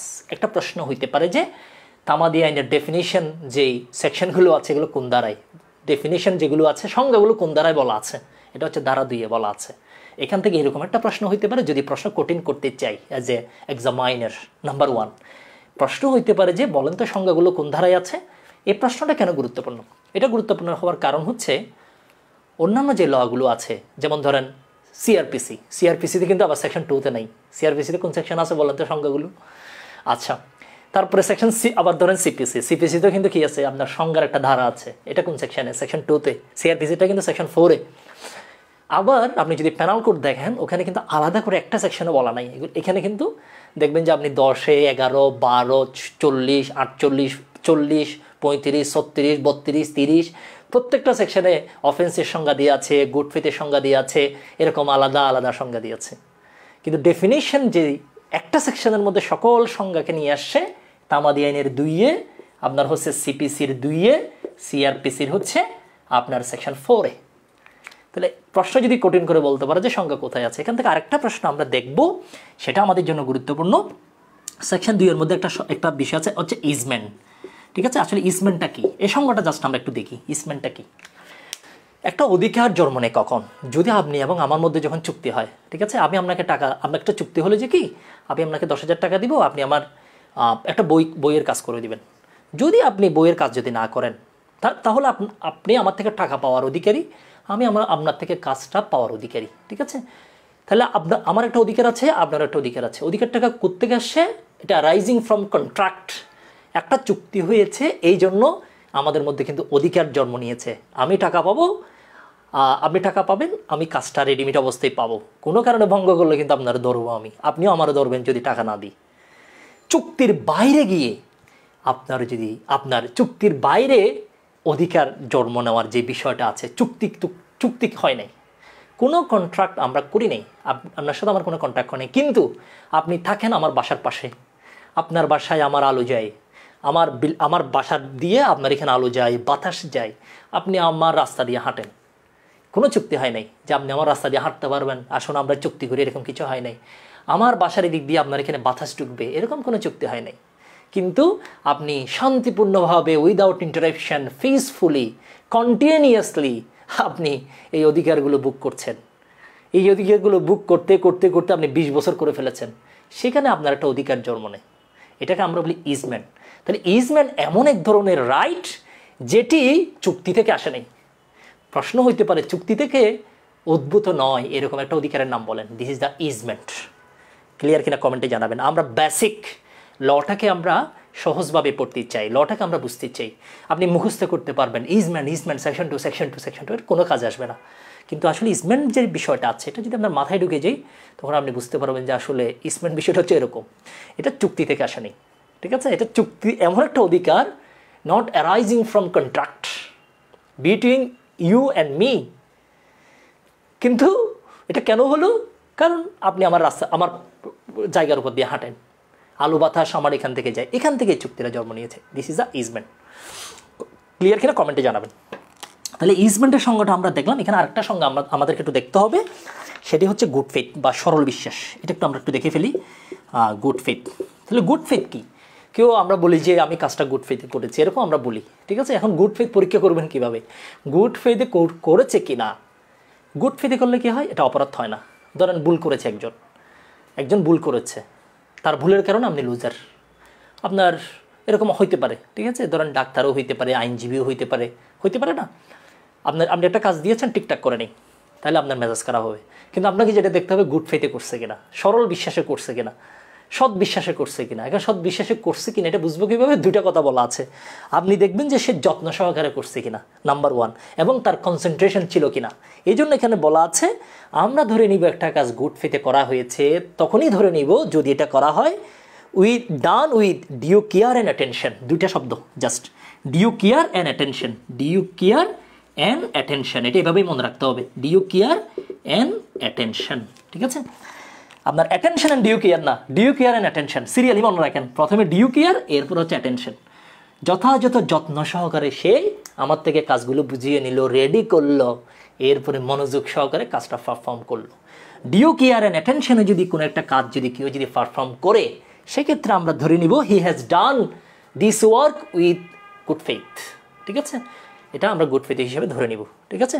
এখানে 2/7 দেওয়ার কোনো দরকার নেই, এগুলো আপনি মনে রাখতে পারবেন না, ঠিক আছে? 2/7, 2/5 এগুলো এখানে দেওয়ার দরকার নেই, এটা সিপিসিতে দিবেন। সিপিসিটা কেন আমরা দিব? কারণ সিপিসিটা লিখিততে আসবে, ঠিক আছে? ওখানে একটা ক্রিটিক্যাল সিপিসিতে লিখিত আসতে পারে। প্রিলিমিনারিতে কোন সাবসেকশন আছে ওরকম প্রশ্ন হবে কম। যেমন ডিগ্রির সংজ্ঞাটা কোথায় আছে, এটা হচ্ছে সেকশন 2 এর সাবসেকশন 2, এটা আমরা মনে রাখবো। কিন্তু আপনি এখানে যদি ধরেন সরল বিশ্বাস কোথায় আছে, এটা সাবসেকশন মনে রাখার দরকার নেই। ইজমেন্টের সংজ্ঞা কোথায় আছে, সেটা section 2। According to section 2 of the limitation act 1908, easement is this is such kind of right which arising from the contract. এইভাবে আমরা আনসারগুলো আমরা করতে পারবো, ঠিক আছে? যেখানে যেটা লাগবে সেটা করবেন। অনেকেই আপনারা হচ্ছে ওই যে সাবসেকশন দিচ্ছেন, কোনো দরকার নেই, সাবসেকশনগুলো মনে রাখতে পারবেন না। সাবসেকশন মনে রাখতে গিয়ে দেখবেন যে ওই সিআরপিসিতে আছে 4 লিখে দিবেন 2, সিপিসিতে সংজ্ঞাগুলো আছে 2, আপনি লিখে দিবেন 4, ঠিক আছে? এক্সট্রা করার দরকার নেই। যেটা আমি বলবো সেটা আমার ক্লাসের বাইরে থেকে প্রশ্ন হওয়ার পসিবিলিটি কম, ইনশাল্লাহ আমি টোটাল কভার করব। ওকে, তাহলে সেকশন 2 শেষ। অনেকগুলো বিষয় আমরা কভার করলাম, আশা করি এই বিষয়গুলো আপনারা পারবেন, ঠিক আছে? এবার একটু চলেন আমরা সেকশন 3তে চলে যাই। সেকশন 3 মোস্ট ইম্পর্টেন্ট একটা সেকশন। আমরা দেখব সেকশন 3তে যে বিষয়টা বলা আছে ডিসমিসাল অফ সুট। আচ্ছা, তামাদির মেয়াদ শেষে দায়েরকৃত মামলা খারিজ হয়ে যাবে। তামাদির মেয়াদ শেষ, এরপরে যদি আপনি যদি মামলা করতে যান এই মামলা কিন্তু নিবে না। ঠিক আছে, তামাদির মেয়াদ শেষে যদি আপনি কোনো যদি মামলা করতে যান সেই মামলা নেওয়া হবে না। এখানে শুধু মামলার কথা বলা হয় নাই, বলা হয়েছে মামলা, আপিল এবং অ্যাপ্লিকেশন, তিনটা কথা বলা আছে। সুট, অ্যাপ্লিকেশন, সুট, আপিল এবং হচ্ছে অ্যাপ্লিকেশন। তামাদির যে সময়টা আছে এই সময়ের পরে যদি আপনি কোর্টে যদি যান সেই ক্ষেত্রে কিন্তু মামলা বলা হচ্ছে শ্যাল বি ডিসমিসড, মামলা কিন্তু ডিসমিস হয়ে যাবে। সুট, আপিল এবং অ্যাপ্লিকেশন যদি আপনি কোর্টে দেন সেই ক্ষেত্রে বলা হচ্ছে শ্যাল বি ডিসমিসড। ওয়ার্ডটা মাথায় রাখতে হবে, ইংলিশ বাংলা না, ইংলিশ মাথায় রাখবেন, এটা শ্যাল বি ডিসমিসড হবে, এটা ওয়ার্ডটা হচ্ছে ডিসমিস। যদি আপনি তামাদের যে সময়টা আছে এরপরে যদি যান মামলাটা কি হয়ে যাবে, আপনার ডিসমিস হয়ে যাবে। আমি আপনার থেকে টাকা ধার দিলাম, ঠিক আছে, টাকা ধার যদি দিই সেক্ষেত্রে আপনি টাকা যদি না দেন সেক্ষেত্রে আমাকে মামলাটা করতে হবে 3 বছরের মধ্যে। আমি যদি 3 বছরের মধ্যে ধরেন মামলা করতে যাচ্ছি কোর্টে, এখন কোর্টে ধরেন যেদিন যাব, যেদিন আমাদের সময় শেষ দিন ওই দিন আমি কোর্টে যাচ্ছি, এরপর আমি আসলে কোনো একটা অ্যাক্সিডেন্টের কারণে, কোনো একটা সমস্যার কারণে আমি মামলাটা করতে পারিনি, তাহলে 3 দিন বেশি হয়ে গেছে, এরপরে গিয়ে কিন্তু আমি মামলা করতে পারবো না, মামলা করার আর সুযোগ নেই। এই জন্য আমরা বলি তামাদি আইন হচ্ছে খুবই করুণ, খুবই নিষ্ঠুর আইন। এরপর আপনি মামলা, আপনি কোর্টকে যদি বলেন মাননীয় আদালত আমি আসলে খুবই সমস্যায় ছিলাম, ওই দিন হরতাল ছিল, সমস্যা ছিল, এই ছিল সেই ছিল, আমার বিয়ে ছিল, আমার বান্ধবীর বিয়ে ছিল, কোনো কিছু কোর্ট অ্যাকসেপ্ট করবে না, সেই ক্ষেত্রে কিন্তু আপনার মামলা কোর্ট নেবে না, তামাদের মেয়াদ যদি শেষ হয়ে যায়। এই জন্য আমরা বলি তামাদি খুবই নিষ্ঠুর একটা ল। কিন্তু অন্যান্য যে বিষয়গুলো আছে আপিল, অ্যাপ্লিকেশন, এগুলোর ক্ষেত্রে কিন্তু সুযোগ আছে। তখন আমরা যদি কোর্টকে যদি বলি যে এই সমস্যা ছিল, ওই সমস্যা ছিল, তখন কিন্তু সুযোগ আছে। সুযোগ যে আছে সেটা কিন্তু এই আইনে বলা আছে, সেকশন 4 থেকে 25। মামলা ডিসমিস হয়ে যাবে ভালো কথা, কিন্তু সেকশন 4 থেকে 25-এর যে নিয়মগুলো আছে এখানে কিছু আমাদেরকে সুযোগ দেওয়া হয়েছে, টাইম শেষ হলেও করা যায় যদি আমরা দেখাইতে পারি সাফিসিয়েন্ট কজ বা আদার কজ, সেক্ষেত্রে একটা সুযোগ আছে। এই সুযোগটা কিন্তু আছে, এই সুযোগ আছে, এই সুযোগের সাপেক্ষে দেখাইতে পারলে ভালো, দেখাইতে না পারলে শ্যাল বি ডিসমিস। তবে মূল মামলার ক্ষেত্রে হবে না, ঠিক আছে, মূল মামলার ক্ষেত্রেও হবে, মূল মামলার ক্ষেত্রে অন্যগুলো কিছু বিষয় আছে, সেখানেও কিছু বিষয় আছে, যেমন মূল মামলার ক্ষেত্রে আমরা সেকশন 12-এ দেখবো, সেকশন 14-এ কিছু বিষয় দেখবো, সেখানেও দেখা যাবে যে আমাদের পরেও কিন্তু মামলা করা যাচ্ছে, ডিফারেন্ট থিং। নর্মাল যেটা রুল সেটি হচ্ছে সুট, আপিল, অ্যাপ্লিকেশন, আপনি যদি এক্সপায়ারি অফ লিমিটেশনের পরে যদি ফাইল করেন সেই ক্ষেত্রে আপনার সেই আপিল, সেই অ্যাপ্লিকেশন, সেই সুট শ্যাল বি ডিসমিসড, মামলা খারিজ হয়ে যাবে। তবে এই নিয়মের অধীনে যদি হয়, সুযোগ হচ্ছে এটা 4 থেকে 25-এর নিয়মের মধ্যে পড়লে আপনি ছাড় পাবেন, না পড়লে মামলা ডিসমিস। এতটুকু ক্লিয়ার কিনা বলবেন। পরীক্ষায় প্রশ্ন কি আসে আগে সেটা দেখি, আমরা প্রশ্ন দেখলে বুঝতে পারবো কাহিনী কি। তা আমাদের মেয়াদের পরে দেওয়ানি মামলা দায়ের করার ফল কি, একটা প্রশ্ন আসছে, ঠিক আছে, বলেন এটা কী হবে, আর্জি ফেরত হবে, মামলা খারিজ হবে, কোর্ট ফি বাতিল হবে, নাকি আর্জি নাকচ হবে। এখানে লেখা আছে শ্যাল বি ডিসমিস। আচ্ছা, এরপরে আরেকটা প্রশ্ন আসছে যেটা আমরা যদি দেখি সেটা হচ্ছে 2 নম্বর প্রশ্ন। এটা কি আসছে দেখেন তো, ক দখল পুনরুদ্ধারের একটা মামলা দায়ের করলো, ঠিক আছে, মামলা দায়েরের সময় ছিল 6 মাস, আমরা জানি, ঠিক আছে, দখল উদ্ধারের ক্ষেত্রে 6 মাস। এখন ক 12 মাস পর মামলা দায়ের করেছে, আপনি মামলা দায়ের করলেন 12 মাস, বিবাদী পক্ষ তো আমাদের কোনো প্রশ্নই বলে নাই, আপনি মামলা করেছেন, তাহলে বিবাদী যে আছে সে প্রশ্ন তুলে নাই, মাননীয় আদালত উনি এতদিন পরে কেন করছে, এ ধরনের কোনো প্রশ্ন বলে নাই, মানে তার কোনো আপত্তি নেই, ঠিক আছে, আপনি ধরেন তার সাথে পরামর্শ করেছেন আর কি, তার কোনো আপত্তি নেই, সেই ক্ষেত্রে তার যদি কোনো আপত্তিও যদি না থাকে তাহলে আদালত কী সিদ্ধান্ত দিবে, আদালতের সিদ্ধান্ত হচ্ছে মামলা খারিজ করে দিবে। তার মানে কি, আমি আর আপনি রাজি হলাম, আমি বাদী আপনি বিবাদী, রাজি হলেও কিন্তু আমরা তামাদের সময় বাড়াইতে পারবো না, আমিও পারবো না, আপনিও পারবেন না। ইভেন আপনি যদি কোর্টে যদি কোনো অবজেকশন যদি অ্যারাইজ না করেন বিবাদী হিসেবে, আপনি বললেন যে মাননীয় আদালত ওনার তো তামাদি শেষ হয়ে গেছে, এটা আপনি বলেন নেই, এটা না বললেও কোর্ট যদি এটা যদি দেখে দ্যাট সোট শ্যাল বি ডিসমিসড, আপনি না বললেও ডিসমিস হয়ে যাবে। কথাটা কোথায় আছে, এটাও আইনে আছে, এখানে লেখা আছে although limitation has not been set up as defence, এটা ডিফেন্স হিসেবে সেট আপ না করলেও, আপনি কোর্টকে না বললেও আপনার সোট শ্যাল বি ডিসমিস। আমি কি বুঝাইতে পারছি, এটা ল হচ্ছে বোঝার বিষয়, নট মেমোরাইজিং, ঠিক আছে, মেমোরাইজ করার ট্রাই না করে বোঝার ট্রাই করেন। প্রশ্ন যেভাবে আসুক প্রশ্ন আমরা কি করব, ওই প্রশ্ন আমরা হিট করব। সেকশন 3 আমরা পড়ে ফেললাম, আশা করি এখান থেকে প্রশ্ন যেরকম প্রশ্ন আসুক আপনারা পারবেন। সেকশন 4-এ চলে যাই। সেকশন 4-এ যে বিষয়টা বলা আছে, আপনি মামলা আপিল দায়ের করতে যাবেন, গিয়ে দেখলেন যে কোর্ট বন্ধ, ঠিক আছে, কোর্ট বন্ধ, সেদিনই লাস্ট দিন গেলেন, গিয়ে দেখলেন যে সেদিন শুক্রবার, সেদিন শনিবার, সেদিন দুর্গাপূজা, সেদিন ঈদ, বন্ধ। তাহলে যেদিন কোর্ট নতুন করে খুলবে আপনি সেদিন গিয়ে মামলাটা দায়ের করবেন, কোনো সমস্যা নেই।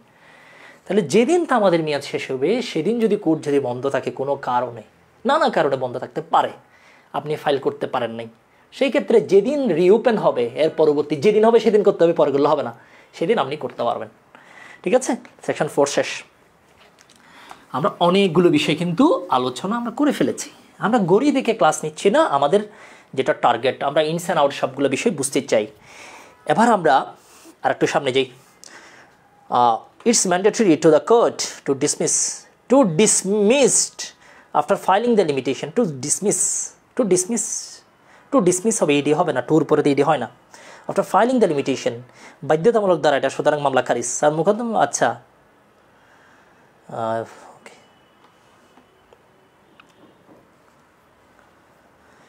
মুকদ্দমা খারিজের পর কি আপিল রিভিশন করা যাবে, এটা ডিফারেন্ট ইস্যু। আপনার আপিল এবং রিভিশন আপনি যাবেন, সেখানেও তো আপনাকে কজ দেখাইতে হবে যে কোন কারণে আপনি আপিল এবং রিভিশন করছেন। সেখানে যদি আপনি এই যে লিমিটেশনের বার যদি হয়, সেখানেও আপনার আপিল খারিজ হয়ে যাবে, আপিল তার অ্যাডমিট করবে না, খোলার দিন দায়ের করতে হবে, ইটস ওকে। এবার আমরা আরেকটু সামনে যাই, সেকশন 5, মোস্ট ইম্পর্টেন্ট পরীক্ষার জন্য। আপনারা কি বিরক্ত হচ্ছেন? বুঝতে প্রবলেম হচ্ছে? মাথার উপর দিয়ে যাচ্ছে, কানের পাশ দিয়ে যাচ্ছে, এরকম কোনো প্রবলেম হচ্ছে আপনাদের? একটু কমেন্টে জানাবেন। ওকে, এবার আমরা সেকশন 5টা দেখি। সেকশন 5-এ একটা লাইন আছে, extension of period in certain cases. লাইনটা লিখে রাখেন, এটা পরীক্ষা আসবে, এটা কোন ধারার বিধান, শুধু এই কথাটা আসবে। তখন আপনারা অনেকে পারবেন না, কারণ আপনাদের মাথায় আছে কন্ডোনেশন অফ ডিলে, আপনাদের মাথায় আছে সাফিসিয়েন্ট কজ, আপনাদের মাথায় আছে তামাদি মৌকুফ, কিন্তু পরীক্ষায় আসবে extension of period in certain cases, extension of period in certain, extension of period in certain cases, in certain cases, ঠিক আছে। কিছু সময়, কিছু কিছু ক্ষেত্রে কোর্ট সময়টা বাড়াবে, এক্সটেনশন করবে, কিছু কিছু ক্ষেত্রে কোর্ট হচ্ছে আপনার কি করবে, সময়টা বাড়াবে। কিছু কিছু ক্ষেত্র আছে যে ক্ষেত্রে কোর্ট সময়টা বাড়াইতে পারে, এটাকে আমরা বলি কন্ডোনেশন অফ ডিলে, ক্ষমা করা। আমি যে দেরিতে আসছি এটা কোর্ট আমাকে ক্ষমা করবে, ঠিক আছে, তামাদি মৌকুফের যে বিষয়টা বলি, কিন্তু হেডলাইনে কিন্তু এটা নাই। পরীক্ষা আসবে যে extension of period in certain cases, এটা কোন ধারার বিধান, এরকম একটা প্রশ্ন আসছে, একটু পর আমরা দেখব। ইংলিশটা তুলে দিয়ে জিজ্ঞেস করলো এটা কোন ধারার বিধান, না পারলে আনসার করতে পারবেন না, ঠিক আছে। তাহলে এটা কোন ধারার বিধান, সেকশন 5 বলা হচ্ছে। সেকশন 5 এখানে 5টা বিষয়ের কথা বলা আছে। 5টা বিষয় যদি আমরা দেখি আপিলের ক্ষেত্রে, তারপরে হচ্ছে আমরা একটু যদি সামনে যে আপিল, অ্যাপ্লিকেশন অফ রিভিশন, তারপরে হচ্ছে অ্যাপ্লিকেশন অফ রিভিউ, তারপরে হচ্ছে আপনার লিভ টু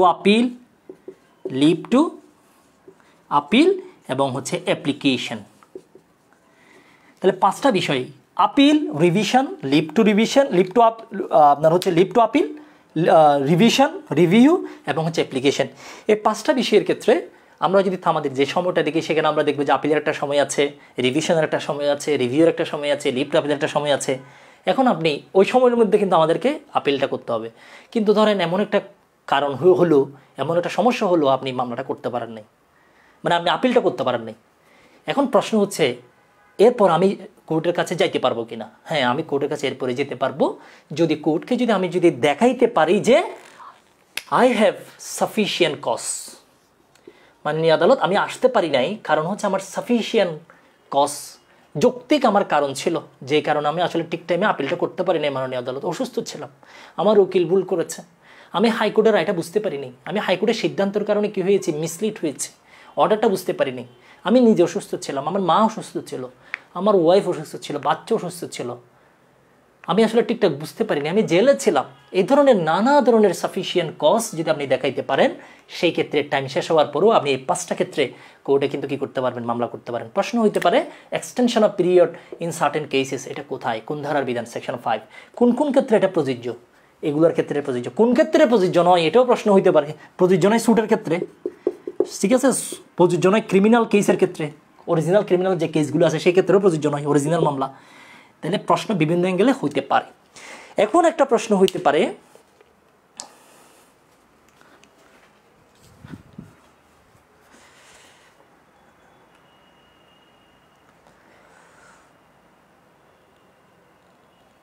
ওকে,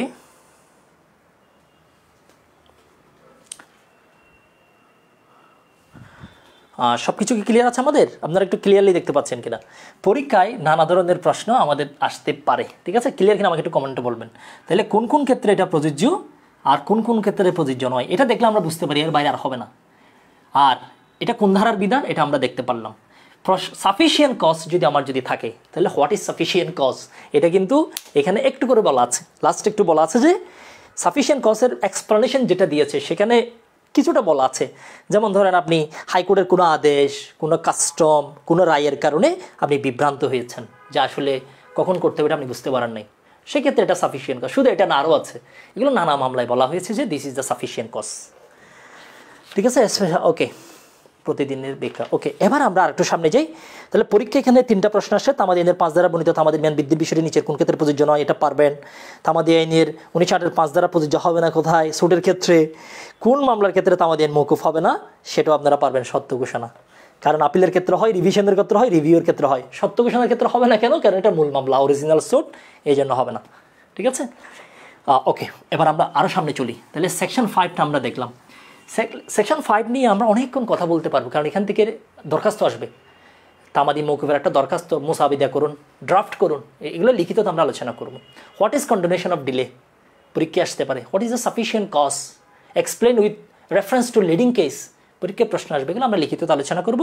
এটা প্রিলির বিষয় নয়। প্রিলিতে আমরা যেগুলো বলেছি এর বাইরে প্রশ্ন হবে না, এটা হচ্ছে ফ্যাক্ট, ঠিক আছে? যেটা প্রশ্ন হবে আমরা সেটা টাস্ক করব। এবার আমরা সামনে চলি। এবার আসেন লিগ্যাল ডিসেবিলিটি, এটা আমরা একটু দেখব। লিগ্যাল ডিসেবিলিটি নিয়ে আলোচনা করা হয়েছে সেকশন 6, সেকশন 7, সেকশন 8, সেকশন 9, এই 4টা দ্বারাই লিগ্যাল ডিসেবিলিটি নিয়ে আলোচনা করা হয়েছে। আমরা এই বিষয়গুলোতে দেখার চেষ্টা করি। লিগ্যাল ডিসেবিলিটি, ঠিক আছে?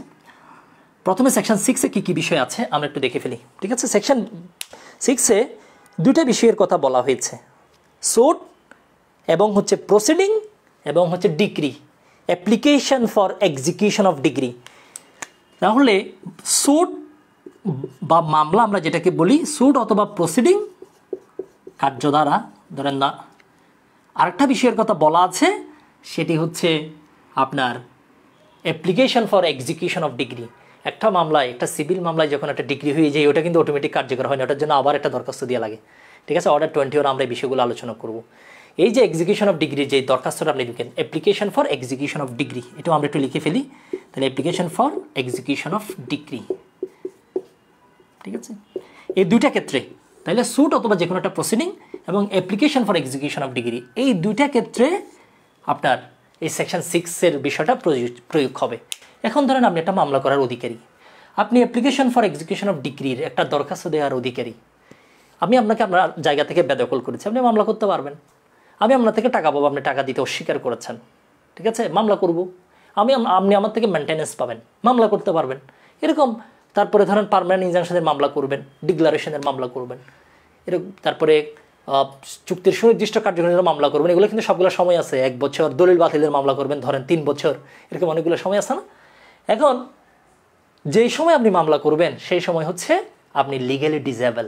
আপনাকে আমি তখনই লিগ্যালি ডিসেবল বলবো, আইনিভাবে অক্ষম তখনই বলবো যদি আপনি হন মাইনর, যদি আপনি হন ইনসেইন, যদি আপনি হন ইডিয়ট। 3টা কথা এখানে বলা আছে। কি কি বলা আছে দেখেন তো? মাইনর, ইনসেইন এবং হচ্ছে ইডিয়ট, ঠিক আছে? ইডিয়ট, 3টা বিষয় বলা আছে, মাইনর, ইনসেইন, ইডিয়ট, নাবালক, উম্মাদ এবং হচ্ছে জড়বুদ্ধি, 3টা বিষয়, মাইনর, ইনসেইন, ইডিয়ট। এখন যে সময় আপনি মামলা করবেন সেই সময় আপনি মাইনর, ইনসেইন, ইডিয়ট। যে সময় আপনি এক্সিকিউশন ফর ডিগ্রির জন্য দরখাস্ত দিবেন সে সময় কিন্তু আপনি মাইনর, ইডিয়ট, ইনসেইন। এখন সেই ক্ষেত্রে আসলে কী হবে বলা হচ্ছে, যদি এই ধরনের প্রবলেম যদি ওই সময় আপনার থাকে, আপনার তামাদি কাউন্টিংয়ে স্টার্ট হবে না। যখনই আপনি সুস্থ হবেন, যখনই আপনি সাবালক হবেন, বয়স আপনার বাড়বে, মেজর হবেন, সুস্থ হবেন, তখন থেকে আপনার তামাদির সময়টা কিন্তু গণনা শুরু হবে। নাম্বার 1 কথা, 1 নাম্বার বিষয়, ঠিক আছে? তাহলে নাম্বার যে কথাটা, এখানে কথা কিন্তু 4টা আছে। সেকশন 6-এ কথাগুলো অনেকগুলো, এগুলো লিখিততে কাজে লাগবে, প্রিলিমিনারি ততগুলো লাগবে না, তারপরেও বলে দিচ্ছি। 1 নম্বর কথা হচ্ছে এটা, মামলা করার সময় মামলা আমি করতে পারবো, অধিকার আমি পেয়ে গেছি, আপনি ঝামেলা করেছেন আমার সাথে। নাম্বার 2, ডিগ্রি দিয়েছে কোর্ট, এটা এক্সিকিউশন করার জন্য, কার্যকর করার জন্য আমি মিসকেস করতে পারবো। এটার কিন্তু একটা সময় আছে, এটা করার অধিকার হয়ে গেছে। যে সময় হলো ওই সময় আমি ইনসেন, আমি ইডিয়ট, আমি মাইনর বলা হচ্ছে, সেই ক্ষেত্রে থামাদির সময়টা কাউন্ট শুরু হবে না, গণনা স্টপ থাকবে। এটা শুরু হবে এগুলো শেষ হয়ে যাওয়ার পরে, ভালো হয়ে যাওয়ার পরে, সাবালক হওয়ার পরে, মেজর হওয়ার পরে আপনি মামলাগুলো করতে পারবেন, অ্যাপ্লিকেশনটা করতে পারবেন। নাম্বার 1। নাম্বার 2 আর একটা কথা বলা আছে। নাম্বার 2-এ গিয়ে বলতেছে, এখন ধরেন আপনি মাইনর, ছোটো ছেলে, ওই সময় আপনার আবার হয়ে গেছেন ইডিয়ট, দুটো হয়ে গেছে আপনার। ইডিয়ট শেষ হয় নাই, এরপর আপনি হয়ে গেছেন ইনসেইন, একটার পরে একটা। এরকম যদি একটার পর একটা হয়, সবগুলো শেষ না হওয়া পর্যন্ত তা আমাদের সময়টা কাউন্টিং স্টপ থাকবে। তা আমাদের সময় কি থাকবে? আপনার স্টপ থাকবে, এটা কাউন্টিং স্টার্ট হবে না। ভালো করে খেয়াল করিয়েন, কথা কিন্তু একেবারে ক্লিয়ার করে বললাম। 1 নম্বরে যেটা বললাম, এগুলো যদি থাকে আপনার, মামলা করবেন এগুলো শেষ হওয়ার পরে, ওই সময় থেকে আপনার তা আমাদের সময় আমরা গুনবো, 12 বছর 6 মাস গোনা স্টার্ট করবো। 2 নম্বর, এখন আপনি মাইনর অবস্থায় হয়ে গেছেন, আবার ইনসেইন অবস্থায় হয়ে গেছেন ইডিয়ট, এগুলো শেষ হওয়ার পরে কাউন্টিং স্টার্ট করব। 2। 3 নম্বরে কথা আরেকটা আছে, ঠিক আছে? 3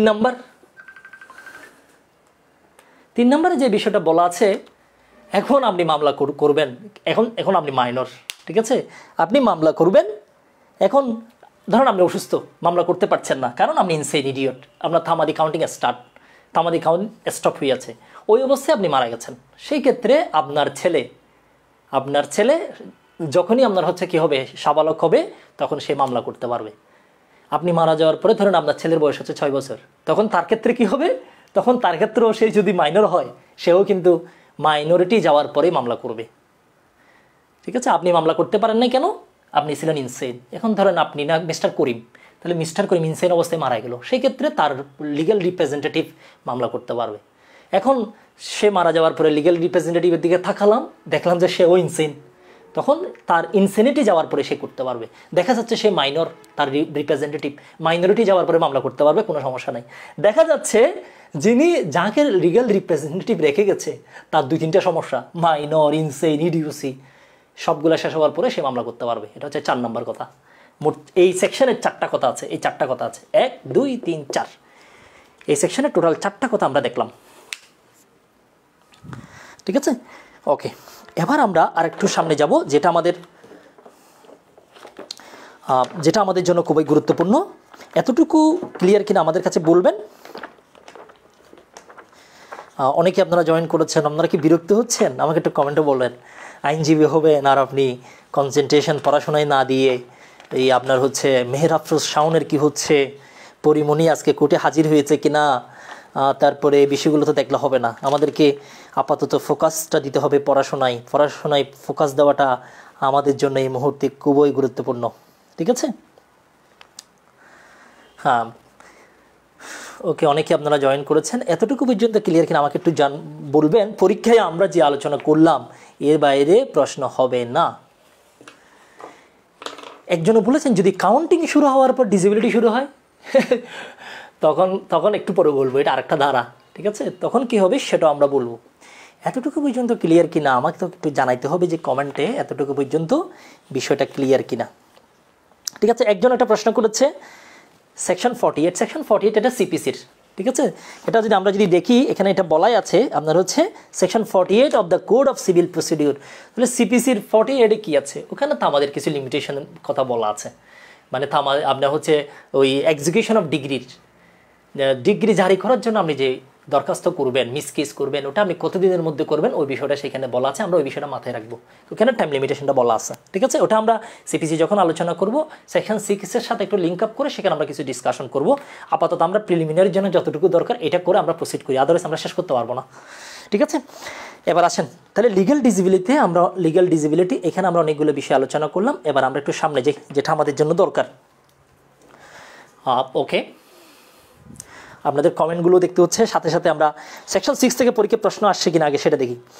পরীক্ষা এখান থেকে মোট হচ্ছে 5টা প্রশ্ন আসছে, তার মানে হচ্ছে এটা খুবই গুরুত্বপূর্ণ যে 5টা প্রশ্ন আসছে। প্রশ্নগুলো আপনারা দেখেন তো পারেন কিনা। আচ্ছা, এখানে 4 নম্বর যে প্রশ্নটা আসছে, আপনার 4 নম্বর প্রশ্নটা দেখি।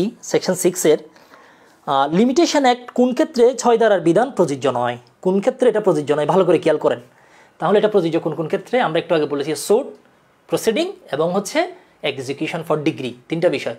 মোকদ্দমা, কার্যধারা এবং হচ্ছে ডিগ্রি জারির জন্য দরখাস্ত। তাহলে এটা প্রয়োগ করা যাবে না কোথায়? সেটা হচ্ছে আপিল। ঠিক আছে, আপিল। এবার আসেন আমরা সেকশন 6-এর সাথে মিলিয়ে আরেকটা সেকশন আমরা পড়ব।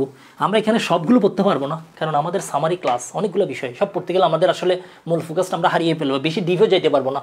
তখন হচ্ছে ধরেন আমি সাফিসিয়েন্ট কজ নিয়ে রাতের পর রাত যদি বলতে থাকি, এটা আপনার প্রিলিমিনারিতে কাজে আসবে না। প্রিলিমিনারিতে কতটুকু আসবে এটা তো আমি ভালো করেই জানি, যেটা যতটুকু লাগবে সেটা যাবে। এখন যদি আপনি আমার প্রশ্ন করেন what is minority, what is insanity, এগুলো নিয়ে যদি আলোচনা শুরু করি তাহলে আমরা মনে হয় শেষ করতে পারবো না। আমাদের ফোকাসটা আমরা ঠিক রাখবো, কেমন? আচ্ছা, সেকশন 6 নিয়ে আমরা আলোচনা করলাম। সেকশন 6-এর সাথে লিঙ্ক আপ করে আমরা আলোচনা করব সেকশন 8। সেকশন 8টা পরীক্ষার জন্য আমাদের খুবই গুরুত্বপূর্ণ, স্পেশাল এক্সেপশন, এটা হচ্ছে ব্যতিক্রম। সেকশন 6 এবং 7 দ্বারা আমরা আলোচনা করিনি। 6-এর একটা ব্যতিক্রম আছে, মানে 6-এ আমরা যে নিয়মটা বললাম এই নিয়ম কিন্তু কিছু ক্ষেত্রে কিন্তু প্রয়োগ আপনি করতে পারবেন না। কোন কোন ক্ষেত্রে আপনি করতে পারবেন না সেটা কিন্তু 8 ধারায় বলা আছে। নাম্বার 1, অগ্রক্রয়ের মামলার ক্ষেত্রে আপনি এটা প্রয়োগ করতে পারবেন না। মোস্ট ইম্পর্ট্যান্ট প্রশ্ন এটা পরীক্ষার জন্য। অগ্রক্রয়ের আপনার হচ্ছে মামলার ক্ষেত্রে আপনি এটা প্রয়োগ করতে পারবেন না অগ্রক্রয়ের ক্ষেত্রে। তাহলে অগ্রক্রয়ের ক্ষেত্রে এই যে ইনসিনিটি, এই যে আপনার হচ্ছে মাইনরিটি, এই বিষয়গুলো এখানে কিন্তু আসবে না। অগ্রক্রয়ের অধিকার বলবতের মামলার ক্ষেত্রে এটা আপনি প্রয়োগ করতে পারবেন না। যেই মেয়াদটা আছে ওই মেয়াদেই আপনাকে মামলাটা করতে হবে, নাম্বার 1। আরেকটা জায়গায় আপনি এটা প্রয়োগ, আরেকটা নিয়ম আছে, সেটা হচ্ছে কি 3 বছরের বেশি বৃদ্ধি পেয়েছে বলে ধরে নিবে না। আপনি মাইনরিটি শেষ হওয়ার পরে সর্বোচ্চ আপনি সময় পাবেন 3 বছরের মধ্যে কিন্তু আপনাকে মামলাটা করে ফেলতে হবে। আপনি ম্যাক্সিমাম সময় পাবেন 3 বছর। ঠিক আছে, তাহলে সেকশন 8-এর মধ্যে আমরা দুইটা বিষয় পেলাম। অগ্রক্রয়ের মামলার ক্ষেত্রে সেকশন 8 6 প্রয়োগ করা যাবে না, 7 প্রয়োগ করা যাবে না। এবং আপনার মাইনরিটি শেষ হওয়ার পরে সময় পাবেন সর্বোচ্চ 3 বছর। ইনসেনিটি শেষ হওয়ার পরে আপনি সময় পাবেন 3 বছর। তারপরে ইডিওসি শেষ হওয়ার পরে সময় পাবেন 3 বছর। আপনি 3 বছরের মধ্যে আপনাকে মামলাটা করে ফেলতে হবে। ঠিক আছে, আপনাকে অ্যাপ্লিকেশনটা করে ফেলতে হবে। এখন আপনার একটা মাথায় প্রশ্ন আসতে পারে, কি প্রশ্ন? ধরেন একটা মামলার থামাদের সময় হচ্ছে 12 বছর। ঠিক আছে, এখন আপনি মামলাটা করার যেদিন অধিকার জন্ম নিল সেদিন আপনি ইনসেইন, সেদিন আপনি কি ইনসেইন অবস্থায় আছেন। এখন ধরেন ইনসেইন আপনি থাকলেন কয় বছর? ধরে নিলাম হচ্ছে 5 বছর আপনি ইনসেইন। তো সেই ক্ষেত্রে আপনার মামলাটা আপনি তাহলে আর আপনার হাতে সময় কতদিন আছে মামলা করার জন্য? নর্মাল হিসাব করলে সেকশন 6-এর হিসাব বাদ করলে আপনার হাতে আরও সময় আছে কয় বছর? 7 বছর। কিন্তু সেকশন 8-এ বলা হচ্ছে ইনসেনিটি শেষ হওয়ার পরে আপনি 3 বছরের বেশি সময় পাবেন না। আমার তো 3 বছর দরকারই নেই, আমি 3 বছর এটা তো আমার লাগবেই না, কারণ তো আমার এখন আরও 7 বছর হাতে আছে। 7 বছর আমার যেহেতু হাতে আছে এটা আমার জন্য না। ঠিক আছে, এখন ধরেন সময় 12 বছর, আপনার কিন্তু আপনি ইনসেন ছিলেন কয় বছর? মিনিমাম হচ্ছে 14 বছর। সেই ক্ষেত্রে আপনি সময় পাবেন আরও 3 বছর সময় পাবেন এক্সট্রা। সময় 12 বছর, আপনি ইনসেন ছিলেন 10 বছর, তাহলে সেই ক্ষেত্রে আপনাকে 2 বছরের মধ্যে মামলা করতে হবে, নর্মাল নিয়ম। কিন্তু সেকশন 8-এ বলা হচ্ছে আপনি 3 বছর পর্যন্ত সময় পাবেন, সেক্ষেত্রে আপনি আরও 1 বছর এক্সট্রা পাবেন, মানে টোটাল 3 বছর পাবেন। এখন থামাদির সময় হচ্ছে মাত্র 1 বছর। ঠিক আছে, এখন ইডিওসি শেষ হওয়ার পরে, লোনাসি শেষ হওয়ার পরে আমি কয় বছর পাবো? কিন্তু মামলার থামাদি হচ্ছে 1 বছর। আমি কি 1 বছর পাবো না 3 বছর পাবো? আনসার হচ্ছে 1 বছরই পাবেন। যেমন দখল উদ্ধারের জন্য মামলা করি আমরা SR Act 9-এ, সময় কয় বছর? 6 মাস। এখন সেকশন 8-এ বলা হচ্ছে লোনাসি শেষ হওয়ার পরে, ইডিওসি শেষ হওয়ার পরে, মাইনরিটি শেষ হওয়ার পরে মামলার জন্য সর্বোচ্চ সময় পাবেন 3 বছর। কিন্তু নর্মাল থামাদিই তো 6 মাস। এখন সেই ক্ষেত্রে কি আমি 6 মাস পাবো না 3 বছর পাবো? আনসার হচ্ছে আপনি 6 মাসই পাবেন, এর বেশি পাবেন না। ঠিক আছে, নর্মাল নিয়মে যদি আপনার হাতে যদি সময় থাকে, ধরেন সময় হচ্ছে 3 বছর, আপনি অসুস্থ ছিলেন মাত্র হচ্ছে সময় হচ্ছে ধরেন আপনার এই 12 বছর অথবা ধরেন হচ্ছে 6 বছর, সেক্ষেত্রে আপনার হাতে যদি সাফিসিয়েন্ট যদি সময় থাকে, এরপরে আমার 3 বছর দেখার দরকার নেই। আমি কি বুঝাইতে পারছি? এটা কিন্তু পরীক্ষার জন্য গুরুত্বপূর্ণ। 6 মাসের ক্ষেত্রে কিন্তু আপনি বেশি পাবেন না। ওকে, তাহলে আমরা সেকশন 8-এর বিষয়ে বললাম। দুইটা ক্ষেত্রে এটা প্রয়োগ করা যাবে না, অগ্রক্রিয়ার মামলার ক্ষেত্রে। আরেকটা ক্ষেত্রে হচ্ছে এটা আপনি সর্বোচ্চ সময় পাবেন 3 বছর। তবে 3 বছরের ক্ষেত্রে তামাদের সময়টাও কিন্তু 3 বছরের বেশি হইতে হবে। যেগুলোর তামাদের বয়স 1 বছর, যেগুলোর তো আমাদের বয়স হচ্ছে 6 মাস, এগুলোর ক্ষেত্রে এটা প্রয়োগ করা যাবে না। যেগুলোর সময় হচ্ছে 30 দিন, এগুলোর ক্ষেত্রে আপনি এটা প্রয়োগ করতে পারবেন না। এতটুকু পর্যন্ত ক্লিয়ার কিনা আমাদেরকে একটু জানাবেন। 8 সাথে 8 কিন্তু 3টা প্রশ্ন আসছে, এগুলো প্রত্যেকটা প্রশ্ন আপনারা পারবেন। এগুলো আমরা একটু আগে আলোচনা করেছি, এগুলো প্রত্যেকটা প্রশ্ন আপনারা পারবেন। আরেকটা প্রশ্ন আমরা একবার বলবো, সেটা হচ্ছে ধারা 9। ধারা 9-এর বিষয়টা হচ্ছে তামাদি যদি একবার শুরু হয়ে যায় এটা অবিরাম চলবে। তামাদি শুরু হয়ে গেছে, শুরু হওয়ার 1 মাস পর আপনি ইনসেইন হয়ে গেছেন, আপনি মাইনর হয়ে, আপনি হচ্ছে লুনাটিক হয়ে গেছেন, এগুলো কাউন্টে ধরা হবে না। একবার যদি এটা স্টার্ট হয় এটা কিন্তু নিরবিচ্ছিন্নভাবে চলবে। পরীক্ষায় প্রশ্ন আসছে, একবার তামাদি গণনা শুরু হলে তা পরবর্তী কোনো অক্ষমতার দ্বারা বন্ধ হবে না, এটা কোন ধারায় আছে? এটা কিন্তু পরীক্ষার একটা প্রশ্ন, আপনার হচ্ছে সেকশন 9। ঠিক আছে,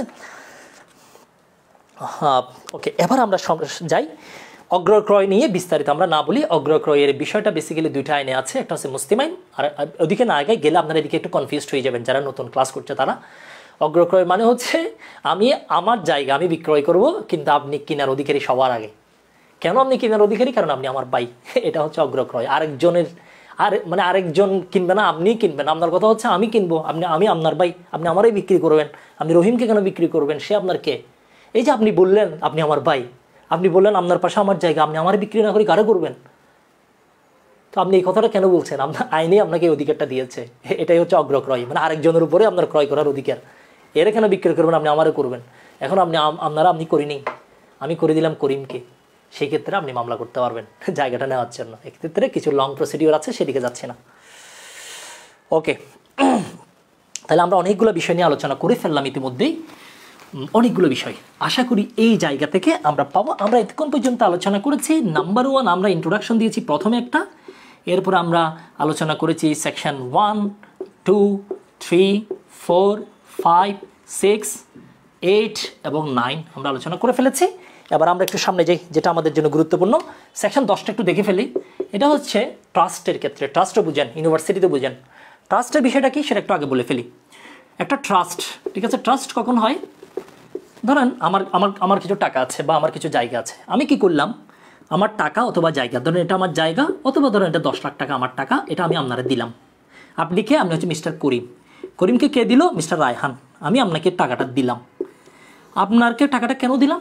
আপনার কাজ হচ্ছে এই টাকা এবং হচ্ছে এই জমি, এগুলো আপনি দেখাশোনা করবেন, সব কিছু আপনি করবেন, করে এখান থেকে যেটা লাভ হয় আপনি লাভটা আপনার হচ্ছে 10 জন এতিম ছেলের জন্য আপনি এগুলো ব্যবহার করবেন। তাহলে আমি আপনারা টাকা দিলাম, জমি দিলাম, কেন? এতিমদের জন্য আপনি এগুলো ব্যবহার করবেন। তাহলে আপনার কাজ হচ্ছে, আপনাকে আমি বিশ্বাস করে দিলাম, এই জন্য দিস ইজ আ ট্রাস্ট। আমি আপনারে দিলাম, আমাকে বলা হয় ট্রাস্টর, আপনাকে দিলাম ট্রাস্টি। যারা পাবে তাদেরকে বলা হয় বেনিফিশিয়ারি, তারা লাভবান হবে। তাহলে আপনার কাছে এগুলো দেখাশোনা করা। এখন আপনি কি করছেন? আপনারা বিশ্বাস করে আমি দিলাম, আমি ট্রাস্টর, আপনি ট্রাস্টি, আপনারা দিলাম অ্যাজ এ ট্রাস্টি, আপনি এখান থেকে হিসাবপত্র উল্টাপাল্টা করে খেয়ে ফেলেছেন। অলরেডি কয়েকজনের বিরুদ্ধে অভিযোগ আসছে, যেমন আন্তর্জাতিক ইসলামী বিশ্ববিদ্যালয় চট্টগ্রামের সাবেক যিনি ট্রাস্টি ছিল, ট্রাস্টি বোর্ডের প্রধান, ওনার বিরুদ্ধে প্রশ্ন আসছে যে আপনি ইউনিভার্সিটির টাকা মেরে দিয়েছেন। এই যে প্রশ্ন হচ্ছে এটার বিরুদ্ধে মামলা করতে পারবেন কতদিনের মধ্যে? This is the question. এখন এই হিসাবের মধ্যে যদি গোলমাল করেন, ট্রাস্টকৃত সম্পত্তির আয় এবং উক্ত সম্পত্তির হিসাব, দুটা বিষয়, এই আয় এবং হিসাবের জন্য আপনি মামলা করতে পারবেন যে কোনো সময়, এনি টাইম আপনি মামলা করতে পারবেন। ট্রাস্টির বিষয়টাকে আমি আপনাদেরকে বুঝাইতে পারছি, এটা কিন্তু একটু কঠিন আছে, পরীক্ষায় প্রশ্ন এখনও আসে নাই, কিন্তু এটা আমার মনে হয়েছে এটা আপনাদের জানার দরকার আছে, এই জন্য আমি এটা আপনাদের সাথে একটু শেয়ার করলাম। ঠিক আছে, এটা আপনাদের দরকার আছে। ওকে, আর আমরা একটা বিষয় আপনারা খেয়াল করবেন, আমরা যখন ক্লাসটা করতে করতে সামনে যাব, আমাদের থেকে কিন্তু মানুষ কিন্তু কমে যাবে। ঠিক আছে, মানুষ কমে যাবে। এটা হচ্ছে দৌড়ানোর সময়ে কিন্তু আপনি খেয়াল করবেন, আপনারা 10 জন দৌড়াচ্ছেন, লাস্ট পর্যন্ত গিয়ে থাকে মাত্র 5 জন, বাকি 5 জন যাইতে পারে না। এটা মানে কি বুঝায়? এটা মানে হচ্ছে পৃথিবীতে আসলে সবাই জয়লাভ করতে পারবে না, সম্ভব না। বার কাউন্সিল পরীক্ষা দিবে 50,000, পাশ করবে মাত্র 11,000 12,000, তাহলে 75% ফেল করবে। কেন? আর আসলে এরা দৌড়াইতে পারবে না, নানা কারণে তারা দৌড়াইতে পারে না। তাদের ফিজিক্যালি একটা প্রবলেম হইতে পারে, তারপরে হচ্ছে আদার্স প্রবলেম হইতে পারে, বয়সও কম হইতে পারে, বয়সে বেশি হইতে পারে, তারপরে হচ্ছে কনসেন্ট্রেশন না থাকতে পারে, ইচ্ছা না থাকতে পারে। এই জন্য এখানে অনেকেই কমে যাবে। কিন্তু শুধু এখানে না, আমার স্টুডেন্টের মধ্যে আমি বলি কে ফেল করবে এটা আমার মুখস্থ, পাশ করবে কে এটা আমি না জানলো, কিন্তু কে ফেল করবে এটা আমি জানি। এরা কারা? এরা পড়াশোনা করবে পরীক্ষার 1 সপ্তাহ আগে। এরা পড়াশোনা করবে পরীক্ষার 10 দিন আগে, 10 দিন আগে এসে পড়াশোনা করে বলবে যে ভাই আমার কিছুই মনে থাকে না, কিছুই মনে থাকে না, সকালে ভাত কি দিয়ে খেয়েছি এটাও আমার মনে থাকে না, আমি কীভাবে সুইসাইড করবো, আমাকে পদ্ধতিটা আপনি বলে দিন। এরা এরা এরা এখন পড়াশোনা করবে না, এরা পরীক্ষার 1 সপ্তাহ আগেই করবে, এবং একই সাথে 2 ঘন্টার একটা ক্লাস করার স্টামিনা তাদের নাই, সময় তাদের নাই। This is a question of priority. আপনি কারে প্রাধান্য দিবেন? আপনি কাজকে প্রাধান্য দিবেন নাকি পড়াশোনাটাকে প্রাধান্য দিবেন? যেটাকে আপনি প্রায়োরিটি দিবেন সেটাই প্রিভেল করবে সব সময়। আপনি মনোযোগটা কোথায় দিবেন? এখন ফেসবুকে স্ক্রল করবেন নাকি পড়াশোনা করবেন? যেটা করবেন সেটাই পাস করবে, বাকিটা ফেল। এই জন্য বলি বার কাউন্সিলে আপনার অনেকেই কিন্তু কী করবে, দিন শেষে গিয়ে ফেল করবে। ঠিক আছে, ফেল করবে, কারণ পরীক্ষা দিবে 50,000, পাস করবে মাত্র 20%, 20 জন পাস করবে। তো যেখানে অতীতের ইতিহাস বলে পাস করে প্রতি 100 জনে মাত্র 20 জন এমসিকিউতে, সেখানে এখানে আমি কেন আশা করব সবাই আমার ক্লাস করবে, যারা ক্লাস শুরু করেছে তারা পুরো ক্লাসটা শেষ পর্যন্ত করবে? এটা অবাস্তব চিন্তা। এই চিন্তা আমারও নাই, এটা সম্ভবও না, কারণ সবাই পাস করতে পারবে না, এটা সম্ভব না, এটা তো ওরকম বিষয় নয়। ঠিক আছে, একজনও বলেছেন সেকশন 10 কি ইম্পর্ট্যান্ট? সেকশন 10 ইম্পর্ট্যান্ট না, বাট এটা একটা সিম্পল বিষয়, জাস্ট আমি আপনাদের সাথে শেয়ার করলাম। কেমন? এটা গুরুত্বপূর্ণ না, এটা হচ্ছে নর্মাল বিষয়। আমি আপনারা টাকা দিলাম, মানুষের খাওয়াবেন, আপনি টাকার হিসাব ঠিকঠাক মতো রাখেন নাই। ঠিক আছে, এই যে আপনারা আমি টাকা দিলাম মানুষকে খাওয়ানোর জন্য, পুরো বিষয়টাকে বলা হয় ট্রাস্ট। আপনি ঠিকঠাক মতো করেন নাই, ধান্দাবাজি করেছেন, আপনার বিরুদ্ধে আমি যে কোনো সময় মামলা করতে পারবো, টাকার আয় নিয়ে, আপনার হচ্ছে এই হিসাবগুলো নিয়ে মামলা করতে পারবো। এটা হচ্ছে 10-এর সামারি। ঠিক আছে, এটা বলতে গিয়ে আমি অনেকগুলো বিষয় বলে ফেললাম। এবার আমরা আরেকটু সামনে যাই, যেটা আমাদের জন্য গুরুত্বপূর্ণ। সেকশন 10 শেষ, এবার আমরা চলে যাব সেকশন 12। মোস্ট ইম্পর্ট্যান্ট, আমরা যেগুলো নিয়ে আলোচনা করছি পরীক্ষার জন্য, এই বিষয়গুলো এনাফ। তামাদির মেয়াদ গণনা, তামাদির মেয়াদ গণনা। ঠিক আছে, তামাদির মেয়াদ গণনা, competition of period of limitation. এই তামাদির মেয়াদ গণনা নিয়ে তামাদির মেয়াদ গণনা,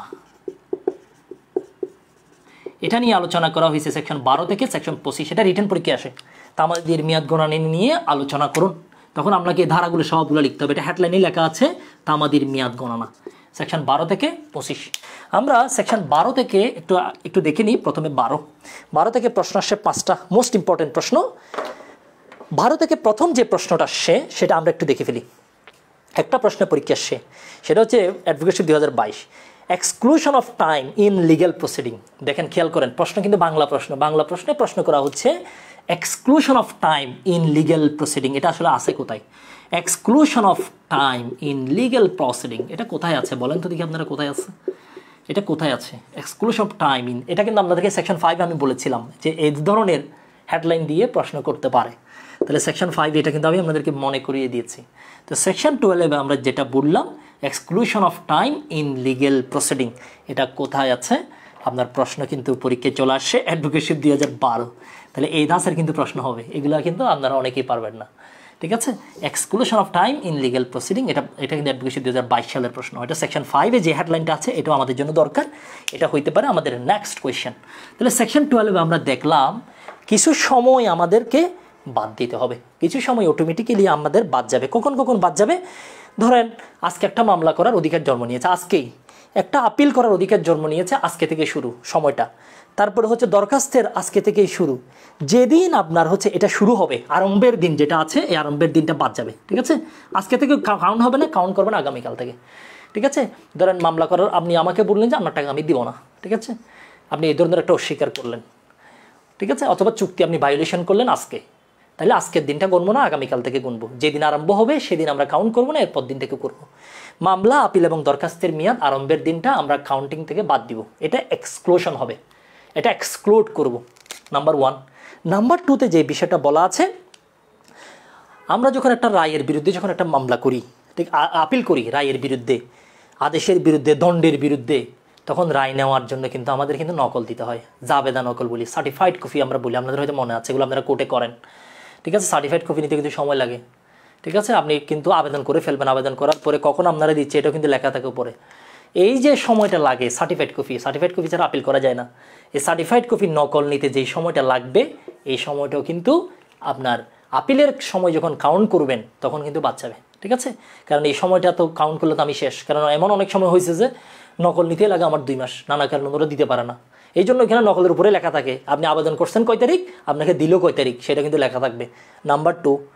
নাম্বার 3তে বলা হচ্ছে আপনি যখন ডিগ্রির বিরুদ্ধে যখন কোনো একটা আপিল করতে যাবেন তখন এগুলোর সার্টিফাইড কপি নিতে যে সময়টা আপনার লাগবে এটা নিতে সেই সময়টাও কিন্তু কি যাবে, বাদ যাবে। আরেকটা বিষয় হচ্ছে রুয়েদাত, উত্তোলন, রুয়েদাত, রিওয়ার্ড আমরা যেটাকে বলি, রিওয়ার্ড বা এটাকে বলি হচ্ছে রুয়েদাত, এটা উত্তোলন করতে যেই সময়টা যায় এটাও কিন্তু বাদ যাবে। প্রশ্ন হতে পারে রুয়েদাত কি, রিওয়ার্ড কি। বিচারে যখন কোনো একটা রায় হয়ে যায় তখন আমরা সেটাকে বলি ডিক্রি, অর্ডার, এগুলো বলি। কিন্তু সালিশের ক্ষেত্রে যখন কোনো সিদ্ধান্ত যখন আসে, সালিশ, আরবিট্রেশন তো বুঝেন, সালিশ ইউনিয়ন পরিষদে যেটা হয়, ব্লেস কোড অ্যাক্টের অধীনে ইউনিয়ন পরিষদ, পৌরসভা এবং হচ্ছে সালিশ, আরবিট্রেশন, আউট অফ কোর্ট, এক্ষেত্রে যে সিদ্ধান্তটা যে দেওয়া হয় এটাকে বলি রিওয়ার্ড, এটাকে বলা হয় রুয়েদাত। এই রুয়েদাতের এগেনস্টে যখন আপনি কোনো একটা লিগ্যাল অ্যাকশন নিতে যাবেন, আপিল বা আদার্স কোনো বিষয়, সেই ক্ষেত্রে এই সময়টাও কিন্তু বাদ যাবে। তাহলে কোন কোন সময় বাদ যাবে এটা লিখিত জন্য গুরুত্বপূর্ণ। আরম্ভের দিন, তারপরে হচ্ছে নকল নেওয়ার যে সময়টা লাগবে, রুয়েদাত উত্তোলনের জন্য যে সময়টা লাগবে, এই সময়গুলো বাদ যাবে। পরীক্ষায় প্রশ্ন কি আসছে এটা আমাদের জন্য গুরুত্বপূর্ণ, তাহলে আমরা বুঝতে পারবো। 1 নম্বর প্রশ্নগুলো আপনারা পারবেন, এটা প্রশ্নর অপশন দেখলে বুঝতে পারবেন, প্রশ্ন না দেখে আনসার করতে পারবেন। ঠিক আছে, এরকম কিছু প্রশ্ন আছে যে এটা প্রশ্ন দেখে আনসার করা যায়, মানে প্রশ্ন না অপশন দেখে বোঝা যায় যে আনসার কী হবে। 1 নম্বর যেটা আসছে, আপিল দায়েরে তামাদের মেয়াদ গণনার ক্ষেত্রে বাদ যাবে কোনটা, দেখেন তো কোনটা বাদ যাবে। এটা অপশন দেখলে বোঝা যাচ্ছে না কোনটা যাবে। আপিলের মেমো প্রস্তুতকে আমরা পড়ছি এখানে নাই, প্রতিপক্ষের সমন জারি নাই, আইনজীবী নিয়োগ নাই, রায় এবং ডিগ্রির জাবেদা নকল, এটা আনসার। 2 নম্বর যেটা সৈমুরি নকল, এটা আনসার। এগুলো সবগুলোর উত্তর হচ্ছে সৈমুরি নকল, রায়ের নকল, এটা থেকে প্রশ্নগুলো আসছে। 4 নম্বর যে প্রশ্ন আসছে এটা জিজ্ঞেস করেছে জাবেদা নকল গ্রহণে বিআইতে সময় বাদ যাবে, এটা আছে কোথায়, এটা হচ্ছে সেকশন 12-তে আছে। এখান থেকে আরও একটা প্রশ্ন পরীক্ষা আসছে, exclusion of time in legal proceeding, এটা কোথায় আছে, এটাও সেকশন 12-তে আছে। ঠিক আছে, এটাও কিন্তু পরীক্ষা আসছে। 5টা প্রশ্ন। নেক্সট প্রশ্ন যেটা আসবে সেটাও কিন্তু এই আমরা যে 5টা প্রশ্ন দেখলাম এটার মতো আসবে, এর অন্যরকম কিন্তু হবে না।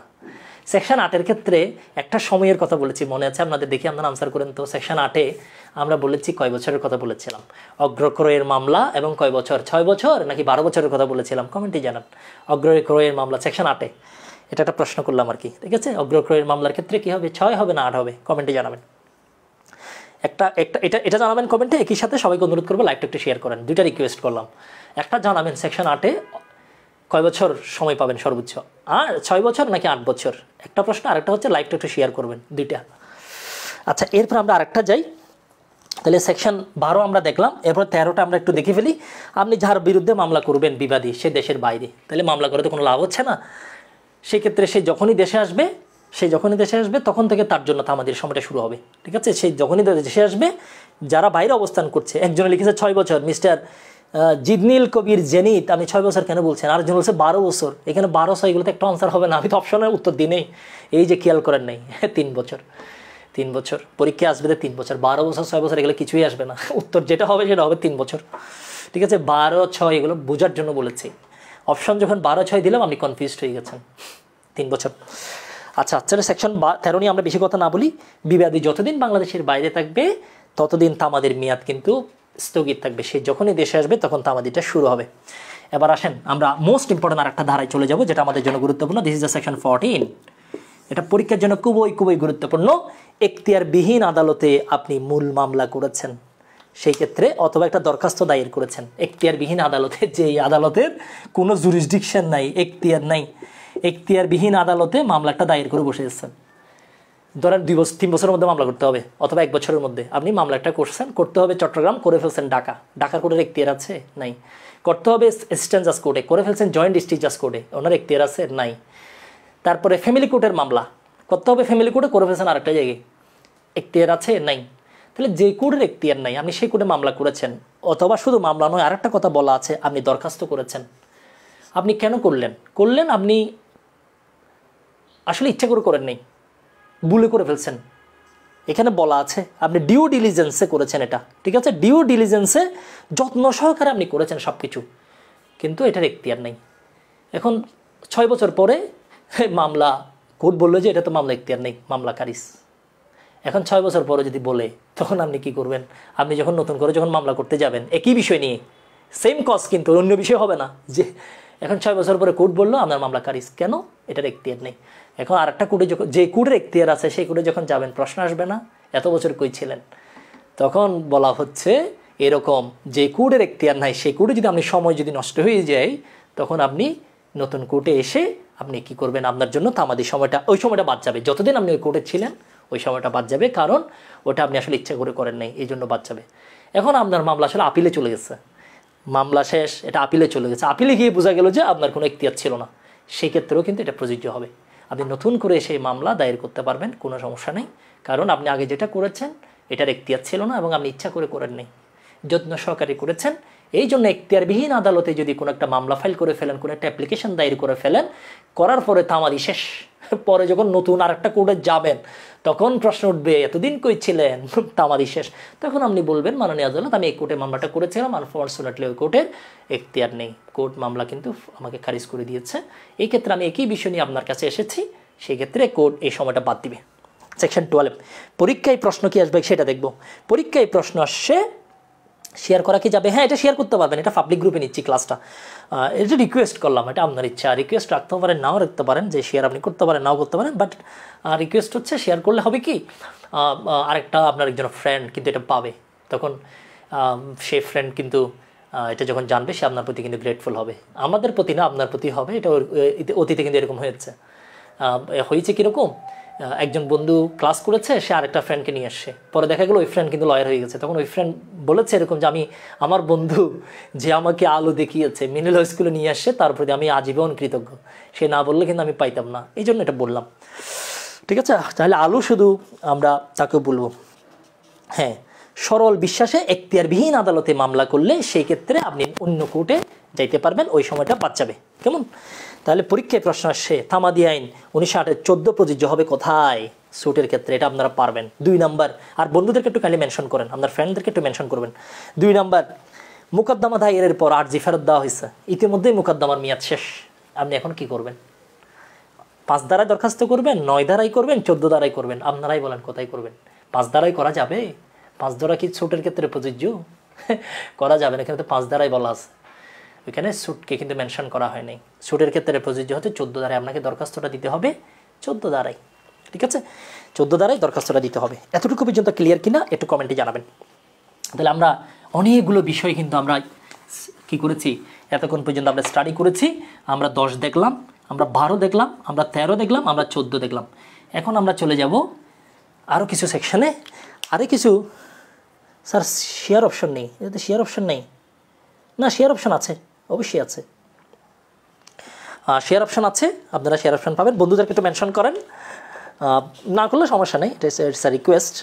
আমরা আরও কিছু সেকশন আলোচনা করব, তার আগে আমরা একটু পিছনে যাচ্ছি। ঠিক আছে, এখানে আরও কিছু সেকশন আমরা পড়ব।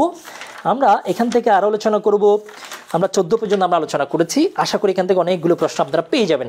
আমরা 18 আলোচনা করব, 19 আলোচনা করব, 18, 19, 22, 18, 19, 22, 25, 18, 19, 22, 25 আমরা আলোচনা করব। 18, 19, 22, 25 আমরা আলোচনা করব। এরপর আমরা আলোচনা করব 26, 27, 28, 26, 27, 28 নিয়ে আলোচনাটা আগে করে ফেলি। আমরা এই 4টা নিয়েও আলোচনা করব। ঠিক আছে, 26, 27, 28 নিয়ে আলোচনা করে ফেলি। কেমন? 26, 27, 28 নিয়ে আলোচনা করে ফেলি। 26, 26 এটাই হচ্ছে ইজমেন্ট, এটাই হচ্ছে ইজমেন্ট। এখানে কি এটা থেকে পরীক্ষায় প্রশ্ন আসবে অনেক বেশি। ইজমেন্টে কি কি আছে আমরা একটু দেখতে চাই। হেডলাইনে কিন্তু ইজমেন্টের কথা বলা নেই, অ্যাকুইজিশন অফ রাইট টু ইজমেন্টের কথা বলা আছে। ঠিক আছে, সুকাধিকার অর্জন, acquisition of right two easement, acquisition of right two easement. বিষয়টা কীরকম আমরা এখানে একটু দেখার চেষ্টা করি। এখানে কি কি বিষয়ের কথা বলা আছে? বলা আছে লাইটের কথা, লাইট মানে কিন্তু আলো। বলা আছে বাতাসের কথা, বলা আছে পথের কথা, ওয়ে। বলা আছে ওয়াটার কোর্সের কথা, ওয়াটার কোর্স। ঠিক আছে, ওয়াটার কোর্সের কথা বলা আছে, জলস্রোত। তাহলে আলো, বাতাস, কোন একটা রাস্তা, কোন একটা ওয়াটার কোর্স, এটা কার? Water course. আলো, বাতাস, ঠিক আছে, এবং হচ্ছে পথ এবং ওয়াটার কোর্স। আলো বাতাসের মালিক কিন্তু পৃথিবীতে কেউ না, আল্লাহ ছাড়া। এটার মালিক হচ্ছে আল্লাহ, প্রকৃতির। পথের মালিক আপনি হইতে পারেন, আপনার রাস্তা হইতে পারে। ঠিক আছে, এখানে ব্যক্তি মালিকানাধীন আছে শুধুমাত্র পথ, এটার মালিক আপনি হইতে পারেন, কিন্তু আলো বাতাসের মালিক কিন্তু আপনি না। এখন আপনি ধরো আগে প্রথমে আলো বাতাসটা বলে ফেলি। আলো বাতাস আপনি ব্যবহার করছেন, একেবারেই এখানে বলা আছে কিভাবে আপনি ব্যবহার করেছেন। অধিকার হিসেবে, অ্যাজ অফ রাইট, অধিকার হিসেবে আপনি আলো এবং বাতাস ব্যবহার করেছেন, মানে এটা আপনারই পাওনা সেই হিসেবে ব্যবহার করেছেন। উইদাউট ইন্টারাপশন, বাধাহীনভাবে, কেউ আপনাকে বাধা দেয় নাই। উইদাউট ইন্টারাপশন, কেউ আপনাকে বাধা দেয় নাই। আর একটা কথা এখানে বলা আছে, ফর 20 ইয়ার্স, 20 বছর যাবত। 20 ইয়ার্স, 20 বছর যাবত আপনি আলো ব্যবহার করছেন। আমার ঘরের ছাদ দিয়ে আপনার জানালায় আলো পড়ে। আপনি জানালায় যখন বসেন, সেই সকালের সূর্যের আলোটা আমার ছাদের উপর দিয়ে যায়, আমার বাসার পাশ দিয়ে যায়, বাতাসটা আমার বাসার পাশ দিয়ে যায়।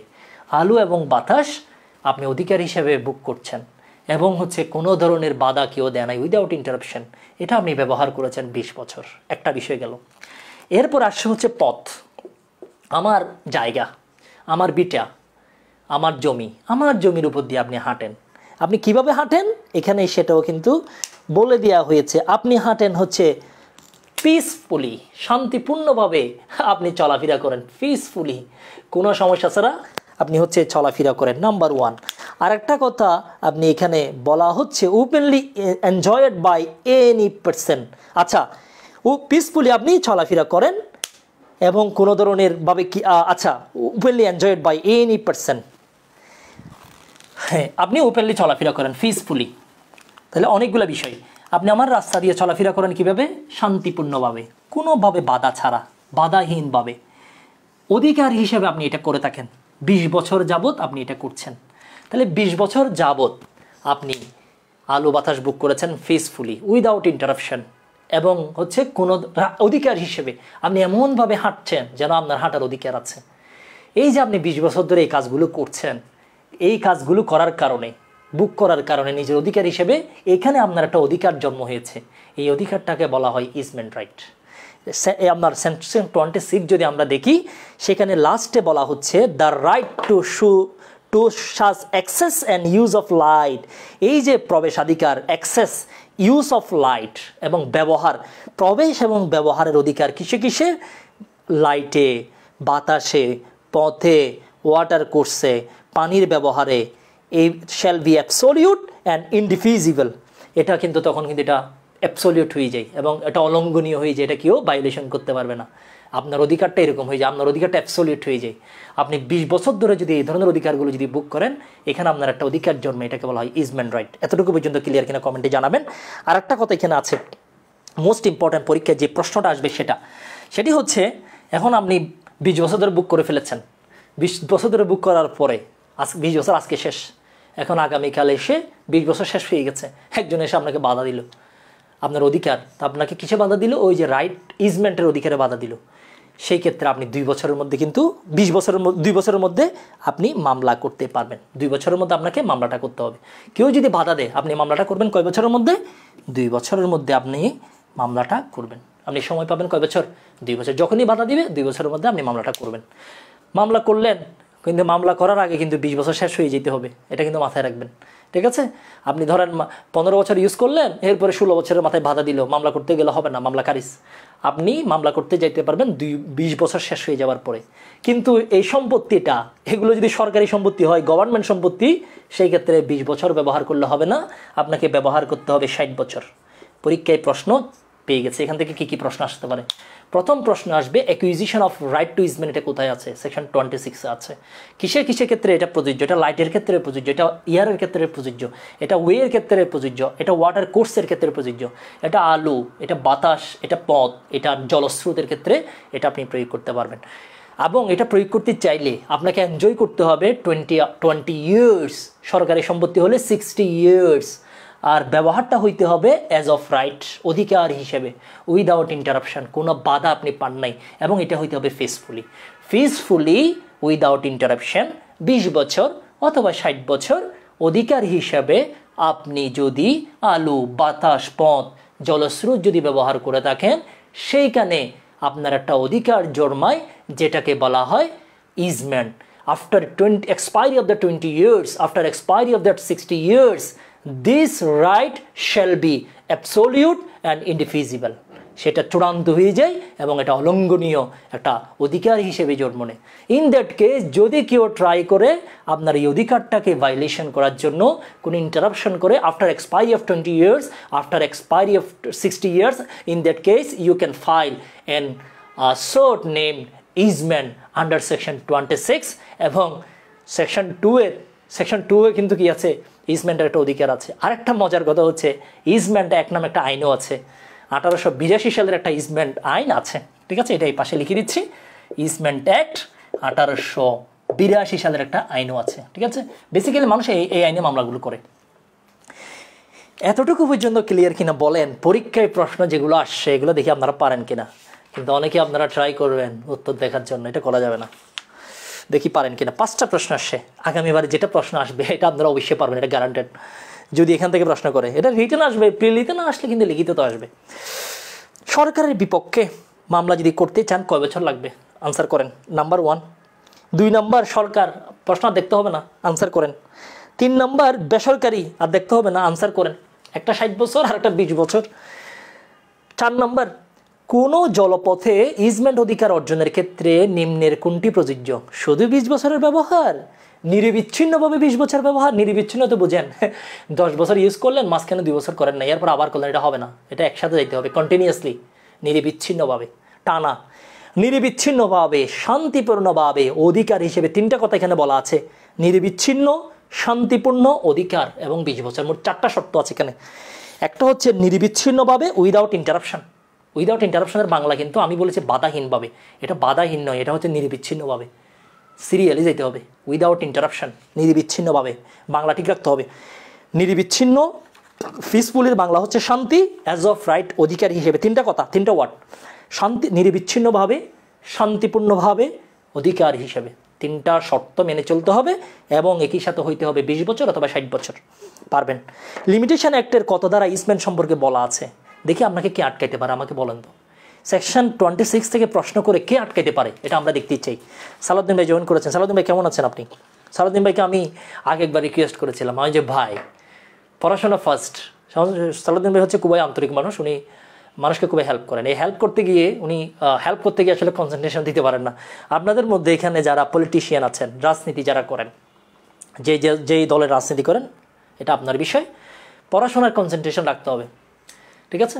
পড়াশোনায় কনসেন্ট্রেশন না দিয়ে যদি আপনি অন্যদিকে চলে যান, এখানে অনেক রাজনীতিবিদ আছে, একেবারে সেন্ট্রাল, ঠিক আছে, কেন্দ্রীয় অনেক রাজনীতিবিদ আছেন। ছাত্র রাজনীতি, ছাত্র শিবির, ছাত্র দল, ছাত্র ফেডারেশন, ছাত্র ইউনিয়ন এবং হচ্ছে ছাত্রলীগ সহ অনেকেই আছে। ছাত্রলীগ তো যারা ছিল তারাও তো আছে, তারা তো আর মিডিল স্কুল থেকে বহিষ্কার হয় নাই, তারা তো আর অপরাধ করে নাই। এখানে মিডিল স্কুলের ক্যাম্পাসের ভিতর তাদের কোনো অপরাধ নেই, অপরাধ করলে কিন্তু আবার বহিষ্কার হয়েছে, এরকম রেকর্ড আছে।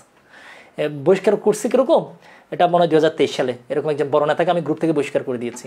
এটা শুধু নেতা না, অনেক বড়। কেন?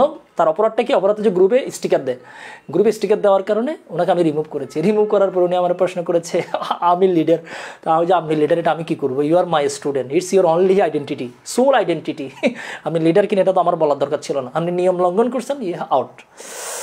তো যারা আপনারা পলিটিক্স করেন, আপনাদেরকে কনসেন্ট্রেশন রাখতে হবে পড়াশোনায়, ঠিক আছে, এটাই জন্য বললাম। এটা এটা এটা এটা গুরুত্বপূর্ণ। ওকে, এখান থেকে প্রশ্ন আসলে আশা করি আপনারা আটকাবেন না, ঠিক আছে, এটা আমি বলতে পারি। ওকে, এবার আমরা একটু সামনে যাই, যেটা আমাদের জন্য দরকার, হোপফুলি পারবেন। এবার আমরা আসেন সেকশন 28 একটু আমরা দেখে ফেলি, ঠিক আছে। সেকশন 28 আমরা দেখে ফেলি। আপনারা কি বিরক্ত হচ্ছেন? আপনারা কি টায়ার্ড হয়ে গেছেন? মাত্র আমরা ক্লাস নিলাম 1 ঘন্টা 24 মিনিটে, আপনারা টায়ার্ড হয়ে গেছেন? আপনারা বসে বসে ক্লাস করছেন কিন্তু টায়ার্ড হয়ে গেছেন? অথচ আমি এখনও টায়ার্ড হই নাই। আমি এখনও পর্যন্ত আমার যে স্পৃহা আপনাকে বোঝানোর জন্য এবং যে দায়িত্ব, লিগ্যাল ডিউটি, মোরাল ডিউটি এবং ইচ্ছা, 3টা বিষয় এখানে সন্নিবিত হয়েছে। আমার আন্তরিকতা এবং হচ্ছে আপনার প্রতি আমার আইনি দায়িত্ব আছে, যেহেতু আপনি ফি পরিশোধ করেছেন, এবং একটা মোরাল ডিউটি আছে। সেক্ষেত্রে আমি টায়ার্ড হই নাই, কিন্তু আপনাদের মধ্যে কয়েকজনের মুখে আমি টায়ার্ডনেস দেখতে পাচ্ছি, খিদে লেগেছে প্রচণ্ড পরিমাণে। It's your decision. এই মুহূর্তে আপনি ক্লাস করবেন নাকি আসলে অন্যদিকে মুভ করবেন, এটা আপনার ইচ্ছা।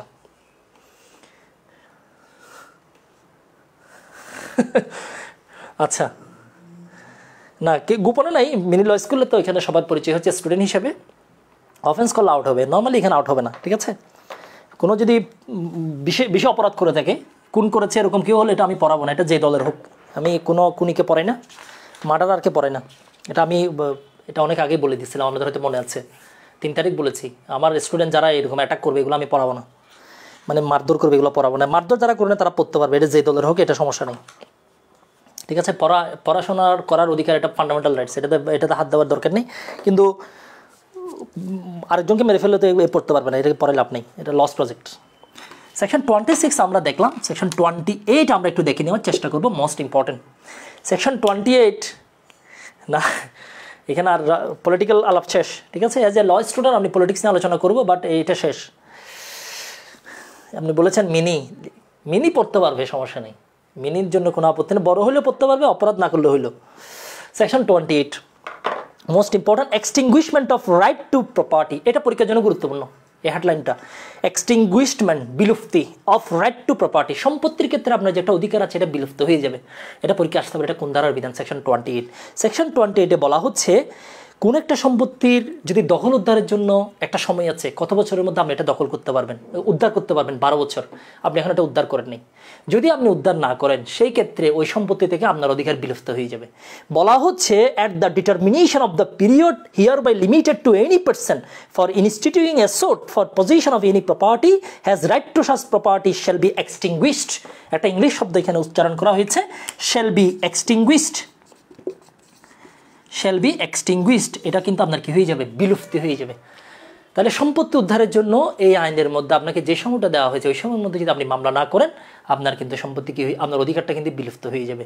এই পুরো আইনের মধ্যে আমরা একটা জিনিস খেয়াল করলাম, অধিকারের কথা কোথাও বলা হয় নাই, এই জন্য এটা হচ্ছে প্রসিডিউরাল ল। একটা প্রশ্ন উত্তর আপনাকে দেওয়া হয় নাই, পরীক্ষা আসবে এটা কোন ধরনের আইন, এটা হচ্ছে পদ্ধতিগত আইন, যেটাকে আমরা বলি প্রসিডিউরাল ল, বা এটা হচ্ছে একটা পদ্ধতিগত আইন, প্রসিডিউরাল ল, পদ্ধতিগত আইন। কিন্তু এই দুইটা দ্বারা, এই যে দেখেন এখানে কিন্তু একটা অধিকারের কথা বলা আছে, অধিকারকে যে আইন সংজ্ঞায়ন করে সেটা কিন্তু পদ্ধতিগত আইন না, সেটা হচ্ছে সাবস্ট্যান্টিভ ল। এখানে দুইটা বিষয় সাবস্ট্যান্টিভ, একটা হচ্ছে অধিকার সংজ্ঞায়ন করেছে, আর একটাতে আপনাকে অধিকার বিলুপ্ত করে দিয়েছে। অধিকার যদি আমার বিলুপ্ত হয়ে যায়, সেখানে আপনার অধিকার জন্ম নেবে না। আমি যদি না পাই সম্পত্তিটা, আপনি পেয়ে যাবেন না। তার মানে এখানে কিন্তু আপনার একটা অধিকারকে সংজ্ঞায়ন করা হয়েছে, দুইটা ধারায় কিন্তু অধিকারকে সংজ্ঞায়ন করা হয়েছে, সেকশন 26 এবং সেকশন 28, দুইটা ধারায়। তাহলে আপনাকে করতে হবে, পরীক্ষায় প্রশ্ন কিন্তু আসছে 28 ধারা অনুযায়ী নির্দিষ্ট তামাদি সময়ের মধ্যে দখল পুনরুদ্ধারের জন্য মামলা না করলে সংশ্লিষ্ট সম্পত্তির অধিকার কি হবে? পরীক্ষায় আপনারা এখানে ভুল করবেন, অনেকে বলবে যে ক্ষতিগ্রস্ত হবে, এই হবে, কিন্তু আনসার হবে বিলুপ্ত হবে, এক্সটিংগুইশড। অনেকে বলবে খারিজ হবে, কিন্তু আনসার হবে বিলুপ্ত হবে। এক্সাক্ট ওয়ার্ডটা ইউজ করতে হবে। কেন এক্সাক্ট ওয়ার্ড ইউজ করতে হবে? কারণ ল ইজ কমন সেন্স হচ্ছে জেনারেল পার্সনের জন্য, ল স্টুডেন্টের জন্য law is not common sense, law is what it is, যেটা আছে সেটাই, law is what it is. লিখতে হবে শ্যাল বি এক্সটিংগুইশড, আনসার অনেকে দেখাবে খারিজ হয়ে যাবে, আবার লিখবে হচ্ছে বাড়িতে হয়ে যাবে, অনেক ধরনের লিখবে। লিখে আসার পরে বাসায় এসে বলবে ওয়াও 100টা আনসার করেছি, ইয়েস, দেখা যাবে ফেল। ঠিক আছে, এরকম কিছু স্টুডেন্ট আছে, আর আমরা হোদায় লাফাই, না বুঝে লাফাবে পরীক্ষায়, বাসায় এসে কিন্তু দেখা যাবে ফেল মেরে বসে আছে। ঠিক আছে, ওকে। এবার আমরা সেকশন 29টা একটু দেখে ফেলি, এটা আমাদের জন্য গুরুত্বপূর্ণ, মোস্ট ইম্পর্টেন্ট। সেটা হচ্ছে সেভিংস, এটা আমরা একটু দেখে ফেলি। সেভিংসটা দেখবো আমরা প্রিলি মাস্টার থেকে কোন কোন ক্ষেত্রে এই আইনটা প্রযোজ্য নয়, আগে আমরা সেটা একটু দেখে ফেলি। প্রথমত হচ্ছে বিশেষ আইনের ক্ষেত্রে তামাদি আইনের 5 ধারা প্রয়োগ হবে না, স্পেশাল লর ক্ষেত্রে। তাহলে স্পেশাল লয়ের ক্ষেত্রে ধারা 5 প্রয়োগ করা যাবে না। এখন যদি ওই বিশেষ আইনে যদি বলা থাকে ধারা আইন প্রয়োগ করা যাবে, তখন করতে পারবেন।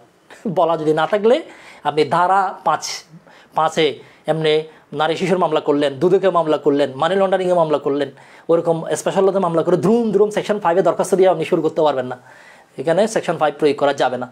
কিন্তু যদি ওই আইনে যদি বলা থাকে তখন করতে পারবেন। তাহলে এই যে স্পেশাল লর ক্ষেত্রে এই আইনের সেকশন 5 প্রয়োগ করা যাবে না, নাম্বার 1। নাম্বার 2, চুক্তি আইনের 25 ধারার ক্ষেত্রে যেটা কন্ট্রাক্ট অ্যাক্ট আমাদের আছে, ওই আইনের 25 ধারার ক্ষেত্রেও এটা প্রয়োগ করা যাবে না, 2 নাম্বার। 3 নাম্বার, বিবাহ বিচ্ছেদ আইনের ক্ষেত্রে যদি আপনি বিবাহ বিচ্ছেদ আইনে যদি কোনো মামলা করেন, সেই ক্ষেত্রেও কিন্তু আপনি এটা এই আইনটা কিন্তু প্রয়োগ হবে না। আর আপনি যদি এই যে ইসমেন্ট অ্যাক্টে যদি কোনো মামলা করেন, একটু আগে আমরা ইসমেন্ট অ্যাক্টের কথা বললাম, সেই ক্ষেত্রে এই যে ইসমেন্টের যে কথাগুলো আমরা পড়লাম সেকশন 26 এবং ধারা 2 এর কথা আমরা বললাম না, ধারা 2 এর সংজ্ঞার কথা বললাম, সেকশন 26 এবং 27 এবং ধারা 2 প্রয়োগ করা যাবে না যদি মামলাটা যদি ইসমেন্ট অ্যাক্টে হয়। ঠিক আছে, কিন্তু প্র্যাকটিক্যালি যেটা দেখি ইসমেন্ট অ্যাক্টে হলেও মামলা কিন্তু আপনাকে 2 বছরের মধ্যে করতে হবে, 2 বছরের মধ্যে করলেও 20 বছর 60 বছর এগুলো কিন্তু সেখানেও অ্যাপ্লিকেবল, এবং মামলাগুলো হয় খুবই কম। মামলাগুলো খুবই কম হয় কেন? মামলাগুলো খুবই কম হয়, এখানে মানুষ রেমেডি পাই কম। কেন? কারণ এগুলো প্রমাণ করতে পারে না যে 20 বছর আমি ইউজ করছি, এটা প্রমাণ করা সো টাফ। 60 বছর আমি ইউজ করেছি, এগুলো প্রমাণ করতে পারে না। এই জন্য মামলার এই আইনে মামলা হয় খুবই রিয়ার কেস, খুবই কম। প্র্যাকটিক্যাল ইউজ খুবই কম। প্র্যাকটিক্যাল আমার আপাতত দরকার নেই। আমার পরীক্ষায় প্রশ্ন আসবে 26 থেকে প্রশ্ন আসবে, এগুলো আমি বললাম পরীক্ষায় MCQ পাস করার জন্য প্রশ্ন আসবে 26 থেকে, প্র্যাকটিস আসবে না, প্রশ্ন আসবে 26। ঠিক আছে, তাহলে এই বিষয়গুলো আশা করি আপনারা দেখেছেন। তাহলে এটা প্রয়োগ করা যাবে না কোথায়? স্পেশাল লয়ের ক্ষেত্রে সেকশন 5 প্রয়োগ হবে না, কন্ট্রাক্ট অ্যাক্টের সেকশন 25 এর ক্ষেত্রে এটা প্রয়োগ করা যাবে না, বিবাহ বিচ্ছেদ আইনে যদি মামলা হয় এটা প্রয়োগ করা যাবে না। এরপর আমরা আরেকটা বললাম, ইজমেন্ট আইনে যদি কেউ যদি মামলা করে ইজমেন্টের জন্য, সেই ক্ষেত্রে এই আইনের সেকশন 26 এবং সেকশন 2 প্রয়োগ করতে পারবেন না। ঠিক আছে, এতটুকু পর্যন্ত গেল। ঠিক আছে, এইগুলো হচ্ছে কি করা যাবে না, এগুলো হচ্ছে না। মোস্ট ইম্পর্টেন্ট যে বিষয়টা, এখন বিশেষ আইনে তো আমাদের কোনো কথা উল্লেখ করে নাই যে মামলা কখন করতে হবে, আপিল কখন করতে হবে, এই ধরনের কোনো কিছু উল্লেখ করে নাই। একই সাথে ওখানে এটাও উল্লেখ করে নাই যে এই স্পেশাল লতে তামাদি আইন প্রয়োগ হবে না, এটাও কিন্তু কি করা নাই, তামাদি আইনকে বাদ দিয়েছে ওরকম কোনো কথা স্পষ্টভাবে বলা নাই। ধরেন একটা আইন প্রণয়ন করলো, যে কোনো একটা ল, এখন ওই লয়ের মধ্যে ওরকম কিছু বলা নাই, যে কোনো একটা লতে, ধরেন এটা দুদক আইন, ওখানে স্পষ্ট করে বলা নাই যে তামাদি আইন প্রয়োগ করা যাবে না, এই কথাটাও বলা নাই। এবং একই সাথে সেখানে দেখলাম তামাদির কোনো বিষয়ও বলা নাই, এবং তামাদি যে এখানে ইউজ করা যাবে না সেটাও বলা নাই, দুইটা কথা। সেই ক্ষেত্রে আপনার হচ্ছে এই আইনের সেকশন 3, সেকশন 4, 9 থেকে 18 এবং সেকশন 22 এগুলো প্রযোজ্য হবে, এগুলো ব্যবহার করা যাবে। 3, 4, 9 থেকে 18, 22 প্রয়োগ করা যাবে। এখন পরীক্ষায় প্রশ্ন কি আসছে? মাত্র একটা প্রশ্ন আসছে পরীক্ষায়। ঠিক আছে, একটা প্রশ্ন আসছে, কোনো কিছুই প্রযোজ্য হবে না কোথায়, একটা প্রশ্ন আসে চুক্তি আইনের 25 দ্বারা, এরকম নেক্সট প্রশ্ন আসতে পারে। আর সেকশন 28 হচ্ছে অ্যাডভার্স পজিশন। ঠিক আছে, সেকশন 5 এর ক্ষেত্রে অ্যাডভার্স পজিশন বিরুদ্ধ দখল। এখন ধরেন জমি আপনি আমাকে বেদখল করে দিয়েছেন, অথবা আমি আপনার থেকে জায়গাটা পাবো, মামলা করতে হবে 12 বছর, আমি মামলা করি নাই 12 বছরের মধ্যে, সেই ক্ষেত্রে এটা হচ্ছে আপনার আমার যে অধিকার জায়গাটা পাওয়ার, এই অধিকারটা বিলুপ্ত হয়ে যাবে, আমি আর জায়গাটা পাবো না। ঠিক আছে, যেহেতু আমি মামলা করি নাই, আইন ধরে নিবে আমি এটা আপনারে দিয়ে দিলাম। ঠিক আছে, আমি আইন ধরে নিবে যে আপনারে দিয়ে দিছি, এটা ধরে নিবে না, এটা আর হবে না। ঠিক আছে, তখন আপনার ক্ষেত্রে সেখানে একটা অধিকার জন্ম নিবে। ঠিক আছে, অ্যাডভার্স পজিশন যেটা আমরাকে বলি। ঠিক আছে, সেক্ষেত্রে আমার অধিকার যেটা, এটা বিলুপ্ত হয়ে যাবে। এটা নিয়ে আমরা আরেকটু আলোচনা করব আগামী ক্লাসে, যখন আমরা আর্টিকেল 142 এবং 144 আলোচনা করব, তখন সেখানে অ্যাডভার্স পজিশন নিয়ে আমরা আলোচনা করলে আশা করি আমাদের বিষয়টা ক্লিয়ার হবে। আর্টিকেল 142 এবং 144 নিয়ে আগামীকাল যখন আলোচনা করব, আগামী ক্লাসে কালকেই সেটা আমরা আলোচনা করব। তাহলে আমরা এতক্ষণ পর্যন্ত অনেকগুলো বিষয় নিয়ে আমরা আলোচনা করলাম। এবার আমরা আর কয়েকটা বিষয় আছে, সেটা নিয়ে আমরা একটু আলোচনা করে ফেলি। আমরা এতক্ষণ আলোচনা করলাম সেকশন 26, সেকশন 28 এবং 29। এখন আলোচনা করবো 18, 19, 22 এবং 25 আগে আলোচনা করে ফেলি। মামলা করতে হবে আপনাকে গ্রেগরিয়ান ক্যালেন্ডার মানে ইংরেজি ক্যালেন্ডার, বর্তমান যেটা ক্যালেন্ডার আছে ওটাই। এটা ইংলিশ ছিল আগে, এটার পরবর্তীতে গ্রেগরিয়ানের নাম অনুসারে এটার নাম দেওয়া হয় গ্রেগরিয়ান ক্যালেন্ডার। মানে আমরা যেটা ইউজ করি ওটা আসলে ইংলিশ ক্যালেন্ডার আমরা বলি, কিন্তু এটা হচ্ছে গ্রেগরিয়ান ক্যালেন্ডার। ঠিক আছে, এটা আগে ইংরেজি যেটা ক্যালেন্ডার ছিল ওটা কিন্তু ওই যে আপনার যিনি গ্রেগরিয়ান আমরা যাকে বলছি, পোপ গ্রেগরি, উনি কিন্তু এটা সংস্কার করেছে, রিফর্ম করেছে। ওনার নাম অনুসারে ইংরেজি ক্যালেন্ডারকে বলা হয় গ্রেগরিয়ান ক্যালেন্ডার। তাহলে আপনি যখন মামলা করবেন তামাদের মেয়াদ গুনতে হবে ইংরেজি ক্যালেন্ডার, ইংলিশ ক্যালেন্ডার বলা যাবে না, এটাকে বলতে হবে গ্রেগরিয়ান ক্যালেন্ডার। এটাই মূলত আমরা যেটা ইউজ করি সেটাই। আপনি আরবি ক্যালেন্ডার ধরে মামলা করতে পারেন। ধরুন আপনি আর আমি একটা চুক্তি করলাম, সেখানে লেখা আছে শাবান মাসের 10 তারিখ, রমজান মাসের 5 তারিখ। মামলা করার সময় আমরা দেখবো যে রমজান মাসের 5 তারিখ ওই দিন ইংরেজি ক্যালেন্ডারে কয় তারিখ ছিল, সেখান থেকে তামাদি কাউন্ট করব। আমরা সামান রমজান 5 তারিখের পরে বাকিটা আমরা হিসাব করতে পারবো না। ধরেন আপনি এই চুক্তির মধ্যে লিখলেন বৈশাখের 2 তারিখ, ঠিক আছে, তা আমরা বৈশাখের 2 তারিখ ইংলিশে কত তারিখ ছিল এটা মিলাবো, মিলার পর আমরা ইংলিশ ক্যালেন্ডার চেক করবো, বাংলা চেক করতে পারবো না। ঠিক আছে, তাহলে আরবিতে চুক্তি করেন, ফার্সিতে চুক্তি করেন, যে ক্যালেন্ডার আপনি চুক্তি করেন না কেন, ওই দিন ইংলিশে কী বার ছিল সেটা আমরা চেক করে এটা গ্রেগরিয়ান ক্যালেন্ডার আমরা ইউজ করবো। পরীক্ষায় প্রশ্ন আসবে, পরীক্ষায় প্রশ্ন আসছে কিনা দেখি। 25-এ পরীক্ষায় প্রশ্ন একটা আসছে, কোন ধারায় দলিলে বর্ণিত সময়ের হিসাব করার বিধান বলা আছে? সময়ের computation of time mention in instrument. আচ্ছা, দলিল উল্লিখিত সময়, এটা পরীক্ষায় প্রশ্ন আসতে পারে, এটা ইন্টারেস্টিং একটা প্রশ্ন। দলিল উল্লিখিত সময় গণনার বিষয়ে বলা আছে কোথায়? সেকশন 25। কোন ক্যালেন্ডার? Gregorian calendar.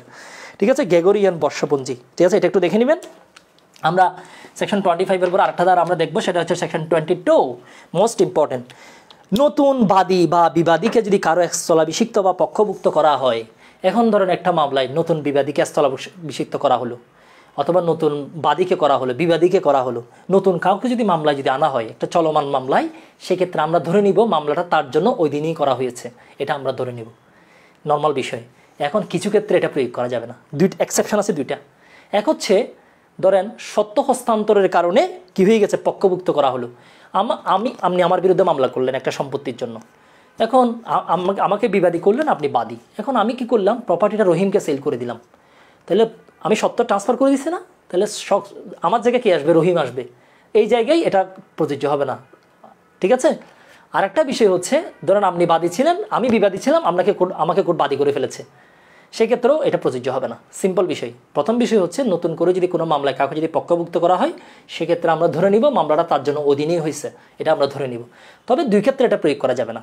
এক নম্বর হচ্ছে বাদীকে বিবাদী করা হলো, বিবাদীকে বাদী করে ফেলা হলো, সেক্ষেত্রে কি করা যাবে না, আপনার এটা প্রয়োগ হবে না, কারণ সেটা আগে থেকেই জানে, তার জন্য নতুন করে হয়েছে বলে ধরে নেওয়া হবে কেন। দুই নম্বর, মামলা করলেন আপনি, আমি সত্য হস্তান্তর করে ফেললাম, প্রপার্টি হস্তান্তর করে ফেললাম, এখন আমার কাছে তো না, এটা তো করিমের কাছে চলে গেছে জায়গাটা, তাহলে করিমকে লাগবে না, সে তো দখলে আছে। আমার জায়গায় করিম যদি আসে, সেক্ষেত্রে এটা প্রয়োগ করার দরকার নেই, কারণ আমি করিমকে দেওয়ার সময় বলে দিয়েছি মামলাটা এখানে আছে। সিম্পল প্রশ্ন, ঠিক আছে। সেকশন 22 পরীক্ষায় প্রশ্ন আসছে, বিচারাধীন কোন স্থলাভিষিক্ত হইলে তার ক্ষেত্রে এই মামলাটি তখন দাখিল হয়েছে ধরে নেওয়া হবে যখন সে স্থলাভিষিক্ত হয়, যেদিন স্থলাভিষিক্ত হবে সেদিন হয়েছে বলে ধরে নেওয়া হবে। এটা নিয়ে আমরা সিপিসিতে একটু আলোচনা করবো, অর্ডার 1 রুল 8, এটা নিয়ে আমরা সিপিসি যখন পড়বো, সিপিসিতে এটা আমরা নিয়ে আলোচনা করবো। সিপিসির সেকশন 48ও আমরা একটু আলোচনা করবো, সেকশন 48-এর সাথে একটা লিঙ্ক আপ আমরা পেয়েছি, সেটা নিয়ে আমরা আলোচনা করবো সেকশন 8-এর সাথে, ঠিক আছে। সেকশন 8-এর সাথে সিপিসির সেকশন 48, এবং একই সাথে তামাদি আইনের প্রথমে একটা কথা বলেছিলাম, একটা প্রশ্ন বলেছিলাম, এটা সিপিসি, এটা অর্ডার 14 আলোচনা করবো। Question of fact, question of law, দুইটা যদি একসাথে থাকে, সেক্ষেত্রে কোর্ট কোনটার বিচার আগে করবে, কোয়েশ্চেন অফ ফ্যাক্টের বিচার আগে করবে নাকি লর বিচার আগে করবে, কোনটা কোয়েশ্চেন অফ ফ্যাক্ট, কোনটা কোয়েশ্চেন অফ ল, এটা নিয়ে আমরা আলোচনা করবো অর্ডার 14 রুল 1-এ। ওকে, তাহলে সেকশন 25 দেখলাম, সেকশন 22 দেখলাম, এবার আমরা দেখবো সেকশন 18 ফ্রড। একটা ছেলে একটা মেয়ে প্রথম প্রতারণা শুরু করতে চায় জীবনের, যখন তার বয়স হয় 18, এই জন্য প্রতারণা লিমিটেশন একটে সেট করা হয়েছে সেকশন 18-তে, ফ্রড। তাহলে ফ্রডের বিষয়টা আছে সেকশন 18-তে। এখন ফ্রডের আসলে ফলাফল কী হবে, কেউ যদি ফ্রড করে আপনার সাথে, এটার প্রভাবটা কী হবে, ইফেক্ট কী, এই জিনিসটা এখানে বলা আছে, ইফেক্ট অফ ফ্রড। এটা একেবারে আমরা সিম্পলি শিখব। এখন আপনার সাথে প্রতারণা করেছে কীরকম, ধরেন অগ্রক্রয়ের মামলা। এখন অগ্রক্রয়ের মামলা হলে এটা আপনাকে জানাইতে হবে না, নোটিশের বিষয় আছে, অনেকগুলো বিষয় আছে। সে এমনভাবে মামলাটা করলো, এমনভাবে জায়গা সেল করলো যাতে আপনি জানতে না পারেন, ঠিক আছে। প্রতারণা করে আপনার থেকে লুকিয়ে ফেলেছে, কারণ প্রতারণা যদি না করলে আপনি তো জানতেন, জানলে সেখানে আপনার একটা অধিকার জন্মাইতো মামলা করার, অগ্রক্রয়ের মামলা করার অধিকার। আপনি অধিকারের বিষয়ে জানলেন না কেন, কারণ সে আপনার থেকে এটা গোপন করেছে প্রতারণার মাধ্যমে, আপনি যাতে জানতে না পারেন। অথবা কেউ আপনার একটা দলিল জাল করেছে, আপনার জায়গাটা আরেকজনকে সেল করে দিয়েছে দলিল জাল করে, আপনি যদি জানেন যে দলিল জাল করেছে, আপনি মামলা করবেন না, দলিল বাতিলের জন্য করবেন, কিন্তু সে কি করেছে, এটা গোপন করে ফেলেছে প্রতারণার মাধ্যমে, তো আপনি মামলা করবেন কেমনে, আপনি তো জানেনও না। সেক্ষেত্রে বিধানটা কি হবে, বলা হচ্ছে সেই ক্ষেত্রে বিধান হবে যেদিন আপনি প্রতারণার বিষয়টা জানতে পারবেন, সেদিন থেকে তামাদি শুরু, সেদিন থেকে শুরু হবে, আগেরগুলো কাউন্ট হবে না।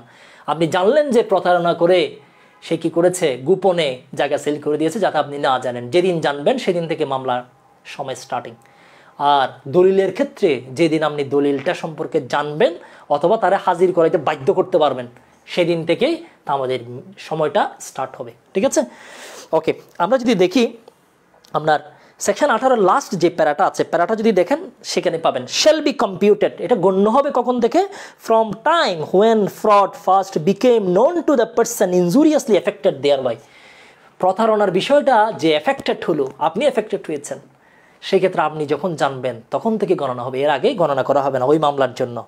Or in case of the concealed document, যে ক্ষেত্রে দলিল গোপন করা হয়েছে সেক্ষেত্রে কখন গণ্য করা হবে, সেক্ষেত্রে গণ্য করা হবে when he first had the means of producing it, যখন আপনার হচ্ছে আপনি এই when had he means of producing, যখন আপনি এটা প্রডিউস করতে পারবেন, অথবা কম্পেলিং ইটস প্রোডাকশন, অথবা তারা বাধ্য করতে পারবেন এটা কোর্টে হাজির করার জন্য, সেদিন থেকে টাইম লিমিটেশনটা শুরু হবে।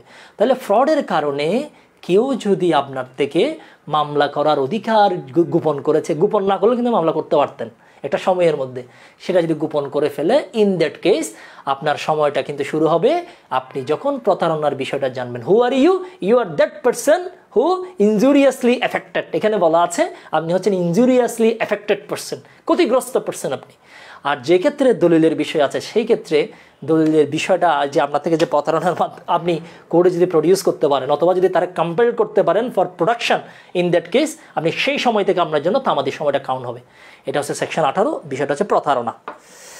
ওকে, দুই বিষয়ে তিনভাবে প্রতারণা করলে তামাদের সময় তিনভাবে বৃদ্ধি পায়। আচ্ছা, শিবলুদ একটা কমেন্ট করেছে, পরীক্ষায় প্রশ্ন আসে দুইটা, কোথায় আছে এটা, এবং 2 নম্বর যেটা প্রশ্ন আসে দুইটাই আপনারা পারবেন। আর একটা হচ্ছে ইফেক্ট অফ একনলেজমেন্ট, এটা পরীক্ষায় এখনও পর্যন্ত প্রশ্ন আসে নাই, আপনারা এটা একটু দেখে নিতে পারেন। ইফেক্ট অফ একনলেজমেন্ট, কোনো সম্পত্তি বা অধিকার সম্পর্কিত বিষয়ে তামাদের মেয়াদ শেষ হওয়ার আগেই যদি কেউ যদি লিখিতভাবে যদি বলে ফেলে যে আপনি আমার থেকে এই বিষয়টা পাবেন, তখন থেকে আবার নতুন করে শুরু হবে। তাহলে অ্যাকনলেজমেন্ট, কেউ যদি স্বীকৃতি দেয়, সিগনেচার করে লিখিতভাবে যদি স্বীকৃতি যদি দেয় কোনো একটা দায় সম্পর্কে, সেদিন থেকে তামাদি করে নতুন করে মেয়াদ শুরু হবে। এটাই হচ্ছে স্বীকৃতির প্রভাব। এটা লিখিত তো আমরা বিস্তারিত বলবো, প্রিলিমিনারিতে অ্যাকনলেজমেন্টের কোথাটা কোথায় আছে এটা আসতে পারে, এবং এটা প্রযোজ্য হচ্ছে মূল মোকদ্দমা এবং দরখাস্তের ক্ষেত্রে কী কী শর্ত আছে এটা আসতে পারে, এর বাইরে আসবে না। এবার আমরা একটা সামারি করব, এতক্ষণ পর্যন্ত আমরা কী পড়লাম এই লিমিটেশন একটা, এটা আমরা একটা সামারি করতে চাই। এতক্ষণ অনেকগুলো পড়লাম, তবে একটা সাজেশন আগে একটু রেডি করে ফেলি। এইখানে আজকের ক্লাসের একটা সাজেশন রেডি করি। আমরা আজকের ক্লাস থেকে যে বিষয়গুলো আমরা একটু ভালো করে দেখব, নাম্বার 1 সেটা হচ্ছে সেকশন 3, সেকশন 5, এবং হচ্ছে section 6, section 8, section 12, section 14, section 17, এবং আমরা দেখব সেকশন 17, সেকশন 22, সেকশন 26, এবং আমরা দেখব সেকশন 28 এবং সেকশন 29। এগুলো আমরা হচ্ছে হট সাজেশন, এগুলো আমরা বেশি করে দেখব। এর বাইরে কিন্তু আরও অনেকগুলো বিষয় আপনাদেরকে আমি পড়িয়েছি, ঠিক আছে। আবার আসেন সামারি, আজকের ক্লাসে কী কী বিষয় আমরা পড়েছি প্রথম থেকে আমরা করে ফেলি। প্রথমে আমি আপনাদেরকে যে কথাগুলো বলে ক্লাসটা শুরু করেছিলাম, প্রথমে বলেছি তামাদি আইন আগে কিন্তু আইনে ছিল না, এটাকে প্রথম আইনে কোডিফাইড করা হয় 1859 সালে, এবং 1859 সালে হলেও আইনে কার্যকর করা কোডিফাইড করা হলেও এটা কার্যকর হয় 1862। এরপরে আমাদের যে বর্তমান তামাদি আইন 1908 সালের, এটা অনেকগুলো পরিবর্তন পরিমার্জনের পরে বর্তমানে 1908 সালের যে আইনটা, এটা 1908 সালের 9 নম্বর আইন ছিল, অনেকগুলো লয়ের মধ্যে এটার সিরিয়াল নাম্বার ছিল 9, যেটি কার্যকর হয়েছে 1909 সালের 1 জানুয়ারি এটা কার্যকর হয়। এটা আমরা বলেছি। সেকশন 2-তে গিয়ে আমরা অনেকগুলো সংজ্ঞার কথা, আচ্ছা এই তামাদি আইনটা প্রয়োগ করা যাবে না দুইটা ক্ষেত্রে আমরা বলেছি, স্পেশাল লয়ের ক্ষেত্রে এবং ফৌজদারি মূল মামলার ক্ষেত্রে এটার কোনো অ্যাপ্লিকেশন নেই, এটা আমরা বললাম। সেকশন 2-এর ক্ষেত্রে 1-এর ক্ষেত্রে কিছু আমরা ইন্ট্রোডাকশন দিয়েছি। এই আইনের নাম হচ্ছে তামাদি আইন 1908, এবং এটি কার্যকর কখন হবে এটা একে বলা আছে। 2-এর ক্ষেত্রে আমরা অনেকগুলো সংজ্ঞা দিয়ে আছে, দুইটার কথা আমরা বলেছি, একটা হচ্ছে হোয়াট ইজ ইসমেন্ট আর একটা হচ্ছে হোয়াট ইজ গুড ফেইথ। ইসমেন্টের ক্ষেত্রে আমরা বলেছি ইসমেন্ট হচ্ছে এমন একটা অধিকার যেটি কন্ট্রাক্ট থেকে আসে নাই, নট অ্যারাইজিং ফ্রম কন্ট্রাক্ট। এটি আসছে কোথায় থেকে, সেটা আমরা সেকশন 28-এ বলেছি, যেটা কীভাবে অধিকার হিসেবে আসে, ঠিক আছে, ব্যবহার করার কারণে, আমার না আপনার সম্পত্তি আমি ব্যবহার করেছি, যার কারণে সেখানে একটা আমার অধিকার আসছে, দ্যাট ইজ দ্য ইজমেন্ট। এরপর আমরা একটা বললাম হচ্ছে what is good faith. Good ফেইথে আপনি একটা কাজ করেছেন বলে তখনই ধরা হবে যখন আপনি এটা করেছেন ডিউ কেয়ার অ্যান্ড অ্যাটেনশন নিয়ে, ডিউ কেয়ার কিন্তু আগে, এটা আপনারা ভুল করবেন। এরপরে সেকশন 3-তে গিয়ে আমরা বললাম নির্দিষ্ট সময়ের পরে যদি মামলা, অ্যাপ্লিকেশন, আপিল যদি আপনি ফাইল করেন সেক্ষেত্রে সেটা ডিসমিস হয়ে যাবে, তবে মাথায় রাখতে হবে সেকশন 4 থেকে 25-এ কী বিধান আছে সেটা। সেকশন 4 আমরা বললাম আজকে বন্ধ, আজকে মেয়াদ শেষ, যেদিন খুলবে সেদিন গিয়ে আমরা মামলাটা করব। সেকশন 5-এর কিন্তু হেডলাইনটা মোস্ট ইম্পর্টেন্ট, পরীক্ষায় আপনারা এটা ভুল করবেন, ঠিক আছে, এটা পরীক্ষার জন্য খুবই গুরুত্বপূর্ণ। সেকশন 5-এর হেডলাইন, সেকশন 5-এ 5টা বিষয়ের ক্ষেত্রে আপনি যদি থামাদের যে সময় আছে ওই সময় যদি এটা যদি ফাইল করতে না পারেন, সেক্ষেত্রে আপনি কোর্টকে যদি প্রমাণ করতে পারেন যে ইউ হ্যাড সাফিসিয়েন্ট কজ, সেই ক্ষেত্রে কোর্ট আপনাকে ক্ষমা প্রার্থনা মঞ্জুর করতে পারবে, ঠিক আছে। সাফিসিয়েন্ট কজ কী কী দেখাইতে হবে সেটা আমরা বলেছি। সেকশন 6 আমরা লিগ্যাল ডিসেবিলিটির কথা বলেছি। লিগ্যাল ডিসেবিলিটি যখনই থাকবে তখন আপনার আমাদের কম্পিটিশন বা কাউন্টিংটা স্টপ থাকবে। লিগ্যাল ডিসেবিলিটির বিষয়গুলো কী কী সেটা আমরা বলেছি, মাইনরিটি, ইনসেনিটি এবং হচ্ছে ইডিএসি, 3টা বিষয় আছে। এই 3টা বিষয়ের ক্ষেত্রে কাউন্টিং স্টার্ট হবে না, এটা স্টার্ট হবে পরে। এবং সেকশন 6-এ কিন্তু আরও কয়েকটা কথা আপনাদেরকে বলেছি, 2টা থাকলে কী হবে, এখন ধরেন আপনি আছেন, আপনি মারা গেছেন, তাহলে আপনার ছেলে কীভাবে হবে, এগুলো আমরা আলোচনা করেছি। সেকশন 8-এ গিয়ে আমরা 2টা কথা বলেছি, 2টা ক্ষেত্রে এটা আমরা প্রয়োগ করতে পারবো না, একটা হচ্ছে অগ্রক্রয়ের মামলার ক্ষেত্রে, আর একটা হচ্ছে সর্বোচ্চ সময় পাবো 3 বছর। 3 বছরের ক্ষেত্রে কিছু মারপেচ আছে, এটা আমরা আলোচনা করেছি। সেকশন 9 হচ্ছে একবার যদি কাউন্টিং স্টার্ট হয় এটা কিন্তু চলমান থাকবে, এটা কখনোই শেষ হবে না। সেকশন 10 গুরুত্বপূর্ণ না, তারপর আলোচনা করেছি ট্রাস্ট নিয়ে, what is trustor, what is trustee, what is beneficiary has been discuss. এরপর আমরা সেকশন 12 গিয়েও কিন্তু আলোচনা করেছি কোন কোন সময়টা বাদ যাবে সেটা আমরা বলেছি, ঠিক আছে। এরপরে সেকশন 14 গিয়ে আমরা এখতিয়ারবিহীন আদালত নিয়ে আলোচনা করেছি, এখতিয়ারবিহীন আদালতে মামলা করে ফেলেছি, অ্যাপ্লিকেশন করে ফেলেছি, পরে কী কী সুবিধা আছে সেটা আমরা আলোচনা করেছি। এরপর আমরা সেকশন 17-তে ফ্রডের কথা আমরা একটু আগে আলোচনা করলাম। ফ্রডের বিষয়টা খুবই গুরুত্বপূর্ণ, পরীক্ষা আসতে পারে, বিশেষ করে লিখিত পরীক্ষায়। এরপর অ্যাকনলেজমেন্ট নিয়ে আলোচনা করলাম সেকশন 19-22 গিয়ে আমরা আলোচনা করলাম পক্ষভুক্তির বিষয়ে। বললাম পক্ষভুক্ত যদি কাঙ্ক্ষিত নতুনভাবে করেন as a defendant or plaintiff, in that case তার জন্য সময়টা সেদিন থেকে কাউন্ট হবে, সেদিন থেকেই তার বিরুদ্ধে আপনি ফাইল করেছেন বলে গণ্য করব আমরা। তবে দুইটা ক্ষেত্রে আমরা করব না, যদি বাদীকে বিবাদী বানাই, বিবাদীকে যদি বাদী বানাই সেক্ষেত্রে আমরা করব না, যদি সত্য ট্রান্সফারের কারণে যদি পক্ষভুক্ত করা হয় সেক্ষেত্রেও কিন্তু এটা প্রযোজ্য হবে না। সেকশন 22। সেকশন 25-এ গিয়ে আমরা বলেছি আমরা সবসময় টাইম লিমিটেশন কাউন্ট করব গ্রেগরিয়ান ক্যালেন্ডার, ইংলিশ ক্যালেন্ডার, এটার নাম হচ্ছে গ্রেগরিয়ান ক্যালেন্ডার। এটা কেন গ্রেগরিয়ান হয়ে গেল? কারণ ইংলিশ ক্যালেন্ডার যেটা এক্সিস্টিংয়ে ছিল সেটা নানা ধরনের আপনার হচ্ছে সংস্কার, রিফর্মেশনের মাধ্যমে এটা এই পোপ গ্রেগরি এটা রিফর্ম করেছিলেন, ওনার নাম অনুসারে এটাকে বলা হয় গ্রেগরিয়ান ক্যালেন্ডার। সেকশন 25। সেকশন 26 আমরা মোস্ট ইম্পর্টেন্টলি এটা খুব ভালোভাবে আলোচনা করেছি, যেখানে আমি নিজে একটা ভুল করেছিলাম। উইদাউট ইন্টারাপশনের বাংলা আমি বলেছি বাধাহীন, এটা বাধাহীন নয়, এটা হবে নিরবিচ্ছিন্নভাবে, বিরতিহীনভাবে। সেকশন 26-এ বলা হচ্ছে আলো, বাতাস এবং পথ। আলো, বাতাস, লাইট, ইয়ার, ওয়াটার কোর্স, ওয়াটার ওয়ে, এই বিষয়গুলো যদি আপনি peacefully without interruption as of right 20 বছর, সরকারি হলে 60 বছর, আপনি যদি এনজয় করেন as of right, in that case আপনি একটা অধিকার অ্যাকসেপ্ট করেন, এই অধিকারটাকে বলা হয় ইজমেন্ট। কেউ যদি ট্রাই করে ভায়োলেশন করার, in that case you can file a suit name easement. এটা আমরা বলি, এটা করতে হবে 2 বছরের মধ্যে। পরীক্ষায় প্রশ্ন আসবে 2 বছর, পরীক্ষায় প্রশ্ন আসবে 60 বছর, পরীক্ষায় প্রশ্ন আসবে হচ্ছে 20 বছর, পরীক্ষায় প্রশ্ন আসবে আলো, বাতাস এবং হচ্ছে পথ এবং হচ্ছে জলস্রোত এবং হচ্ছে পানি, পরীক্ষায় প্রশ্ন আসবে। পরীক্ষায় উত্তর হবে পিসফুলি, পরীক্ষায় প্রশ্ন হবে উইদাউট ইন্টারাপশন, পরীক্ষায় উত্তর হবে as of right. Section 26। Section 28 আমরা বললাম জায়গার দখল উদ্ধারের জন্য যে একটা নির্দিষ্ট সময় আছে, এই সময়ের মধ্যে যদি আমি মামলা না করি সেক্ষেত্রে আমার যে অধিকারটা আছে শ্যাল বি এক্সটিংগুইশড, সেটা বিলুপ্ত হয়ে যাবে। সেকশন 29 হচ্ছে একটা সেভিংস ক্লজ। সেখানে আমরা বলেছি এই যে লিমিটেশন অ্যাক্টের সেকশন 5, এটা স্পেশাল লয়ের ক্ষেত্রে প্রয়োগ করা যাবে না, কন্ট্রাক্ট অ্যাক্টের ক্ষেত্রে সেকশন 25 প্রয়োগ করা যাবে না। এরপর আমরা বলেছি যদি আমরা বিবাহ বিচ্ছেদ আইনের ক্ষেত্রে যদি কোনো মামলা করি এক্ষেত্রেও কিন্তু এটা কী করা যাবে না, আপনার প্রয়োগ করা যাবে না, সেটা আমরা বলেছি। এবং আমরা বলেছি ইজমেন্ট অ্যাক্ট 1882 সালের আইনের অধীনে যদি কোনো মামলা যদি আমরা করে ফেলি সেই ক্ষেত্রে আপনার এই যে লিমিটেশন অ্যাক্টের সেকশন 2, লিমিটেশন অ্যাক্টের সেকশন 26 কিন্তু প্রয়োগ করা যাবে না। এগুলো আমরা বললাম। এরপর কথা আরও একটা বলেছি সেকশন 29, যেটা বললাম সেটি হচ্ছে একটা স্পেশাল ল। এখন মামলা কতদিনের মধ্যে করব, আপিল কতদিনের মধ্যে করবো, এটা সেখানে বলা নেই। তাহলে কি করব? এবং এটাও বলা নাই যে লিমিটেশন অ্যাক্ট প্রয়োগ করা যাবে না, এটাও বলা নাই। তখন কি হবে? তখন কিছু কিছু সেকশন কিন্তু অ্যাপ্লিকেবল হবে, সেকশন 3, 9 থেকে 18 এবং আরও একটা সেকশন আমরা বলেছি এগুলো অ্যাপ্লিকেশন হবে। সেকশনের মধ্যে আমরা আজকে যে ক্লাস আলোচনা করেছি আগামী পরীক্ষায় এর বাইরে থেকে প্রশ্ন হবে না। যদি প্রশ্ন হয় সেটি প্রিলি মাস্টারে অবশ্যই থাকবে। প্রশ্ন যদি হয় সেটি মডেল টেস্ট মাস্টারে অবশ্যই থাকবে। মডেল টেস্ট মাস্টার, প্রিলি মাস্টার এবং আমার ক্লাস, এর বাইরে প্রশ্ন করার আপাতত কোনো স্কোপ নেই। এটাই বাস্তব, এটাই বাস্তব, এটাই বাস্তব। মানে হচ্ছে হয় আমার ক্লাসে থাকবে না, যদি আমার ক্লাসে কোনো কারণে যদি মিসিং হয়ে যায়, ইন দ্যাট কেস আপনি এই প্রশ্নটা পাবেন প্রিলি মাস্টারে অথবা মডেল টেস্ট মাস্টারে। এই দুটা জায়গায় যদি কোনো কারণে মিসিং হয়ে যায়, আর একটা জাল আমি বিছিয়ে রেখেছি, সেই জালটা হচ্ছে লিখিত মাস্টার, প্রিলি মাস্টার, লিখিত মাস্টার, মডেল টেস্ট মাস্টার এবং আমার ক্লাসে এর বাইরে থেকে যাবে না। জিহাদ হোসেন হৃদয় বলেছেন আই লাভ ইউ, এটাই বাস্তব। Thank you. আয়েশা ফেরদৌসি বলেছেন অনেক সুন্দর ক্লাস। আগামীকাল আমরা আলোচনা করব আপনার হচ্ছে এই তামাদি আইনের কোন বিষয়টা নিয়ে, আর্টিকেল নিয়ে।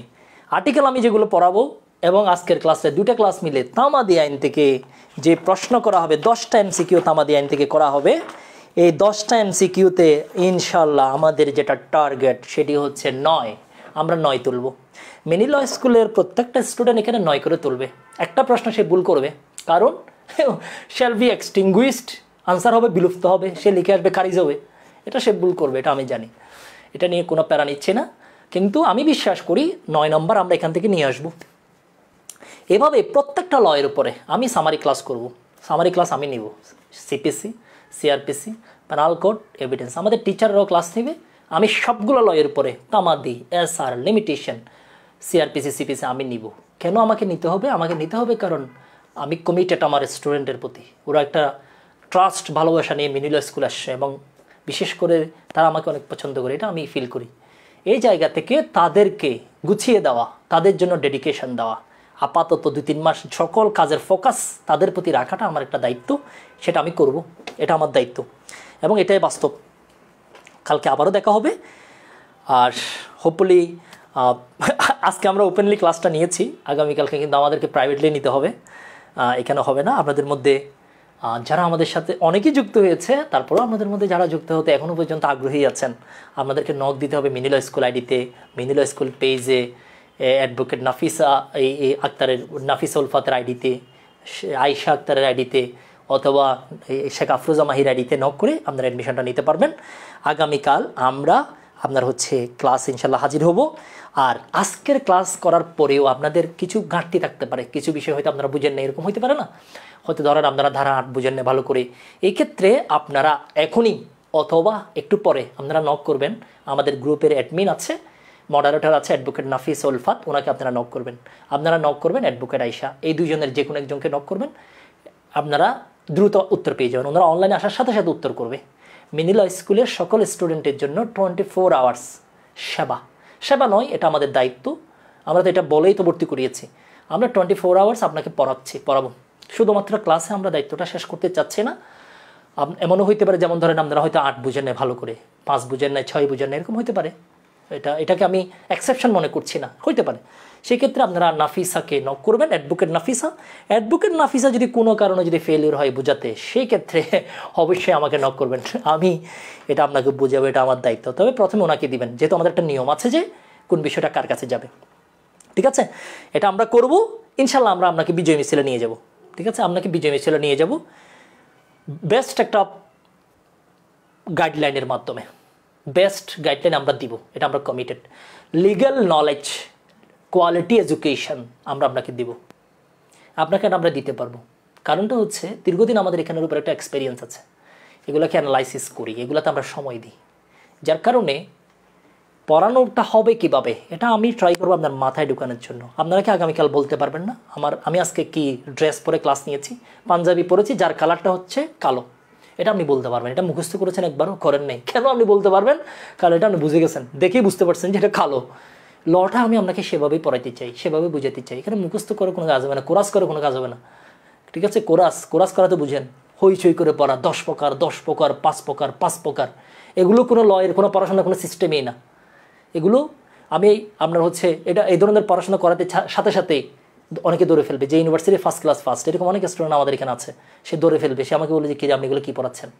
আমি তো জানি সেটা দৌড়বে, কারণ তার সাথে তো আমি ক্লাস করেছি ইউনিভার্সিটিতে, আমি তো জানি যে তার সেন্সে কী আছে, সেটা কোয়ালিটি মেনটেন করতে হবে। আমাদের লিগ্যাল এডুকেশনের আপনার হচ্ছে একটা কোয়ালিটি আছে, যেটা কীভাবে পড়াইতে হবে, এটা আমরা করবো ইনশাল্লাহ। অনেকগুলো কমেন্ট আপনাদের আছে, আমরা এটা করব, এটা আমাদের দায়িত্ব। আর হচ্ছে একজন বলেছেন নতুন করে অ্যাডমিশন নিতে হবে না। মিনি ল স্কুলের যারা রানিং স্টুডেন্ট আমাদের বিভিন্ন বেচে আছেন, বিশেষ করে 24 সালের যতগুলো বেচ আছে, কাউকে অ্যাডমিশন নিতে হবে না, আপনাদেরকে আমরা এখানে অটোমেটিক্যালি আমরা ভর্তি করাচ্ছি, অ্যাড করে ফেলেছি ম্যাক্সিমামকে। যারা আমাদের রানিং বেসগুলোতে জুডিশিয়ারি এবং বার কাউন্সিল আছেন, সবাইকে আমরা একটা গ্রুপে নিয়ে আসছি। শুধুমাত্র যারা আমাদের আগের স্টুডেন্ট ছিলেন 23-এর, তাদের যদি কেউ যদি থাকে তাদেরকে ভর্তি হতে হবে, কিন্তু রানিং কাউকে ভর্তি হতে হবে না। তাদের জন্য আগের ক্লাস, পরের class, model test, summary class, guideline, till exam সব চলবে।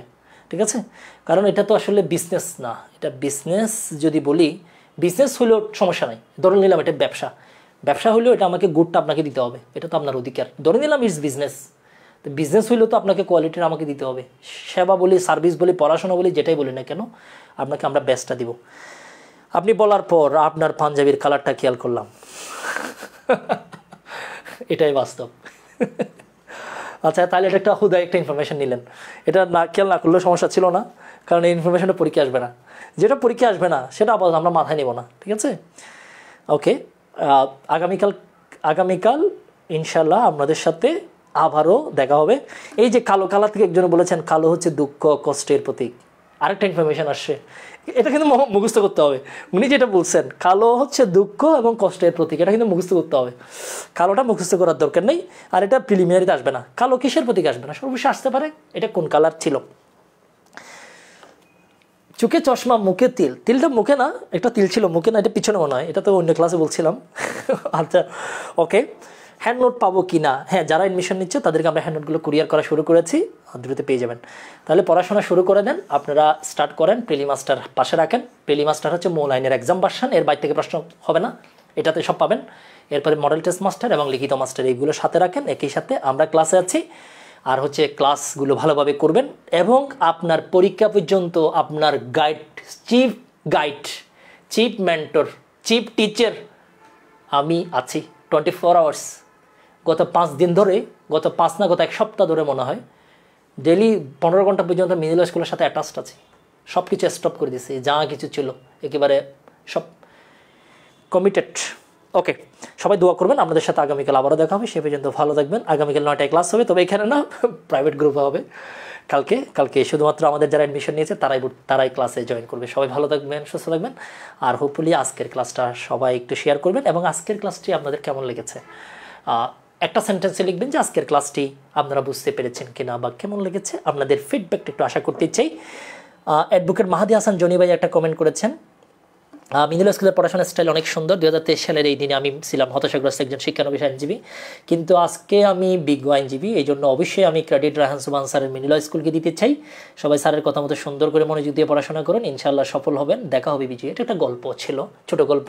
এরকম অসংখ্য গল্পের সাথে আমরা জড়িত আছি, এবং আগামীতে এরকম অসংখ্য গল্পের সাথে মিডিল স্কুল তার নিজেকে জড়াবে। আমরা আপনার স্বপ্নকে বাস্তবে পরিণত করতে চাই। আগামীতে যেই চ্যালেঞ্জগুলো আপনি ফেস করবেন, সেই চ্যালেঞ্জগুলো ফেস করার মতো যে কোয়ালিটি, যে যোগ্যতা আপনার অর্জন করা দরকার, যে ল স্টুডেন্ট, সেই যোগ্যতা, সেই দক্ষতা অর্জন করার জন্য আপনাকে সর্বোচ্চ পরিমাণে সাপোর্ট দেওয়ার সিদ্ধান্ত আমরা নিয়েছি। এই সিদ্ধান্ত বাস্তবায়নে যত ধরনের কৌশল, স্ট্র্যাটেজি এবং যত ধরনের পরিশ্রম দিতে হয় সবগুলো দেওয়ার জন্য আমরা প্রস্তুত। আপনাদের জন্য কাজ করছে আমাদের মেন্টর প্যানেল, যাদের কাজ শুধুমাত্র আপনাদের প্রবলেম সলভ করা, আপনাদেরকে বুঝিয়ে দেওয়া। কাজ করছে আমাদের এক্সাম বিভাগ, যাদের কাজ হচ্ছে প্রশ্ন করা। আপনাদের জন্য কাজ করছে আমাদের টিচাররা, আপনাদের জন্য কাজ করছি আমি নিজেই। এই যে টোটাল সেট আপ, এই সেট আপটা রাখা হয়েছে আপনার জন্য। আমরা আপনাকে আপনার স্বপ্নকে বাস্তবায়ন করতে চাই। আপনার স্বপ্নকে বাস্তবায়ন করার লক্ষ্য একটাই, যাতে আপনি আগামীর যে চ্যালেঞ্জগুলো আছে, এই চ্যালেঞ্জগুলো আপনি দক্ষতার সাথে ফেস করতে পারেন। অ্যাজ এ হিউম্যান বিং, একজন কনসাস সিটিজেন হিসেবে আপনি এগুলো ফেস করতে পারেন। এগুলো ফেস করার জন্য আপনার প্রয়োজন কোয়ালিটি লিগ্যাল এডুকেশন। এই দক্ষতা আপনার মধ্যে আমরা নিয়ে আসতে চাই। অনেকেই হয়তো ব্যবসা প্রতিষ্ঠান অথবা কোচিং বলে অনেকেই এটাকে ছোটো করার চেষ্টা করতে পারে, কিন্তু এটাকে আসলে আমরা ওভাবে দেখি না। আমরা এটাকে মনে করি এটা একটা লার্নিং মেথড।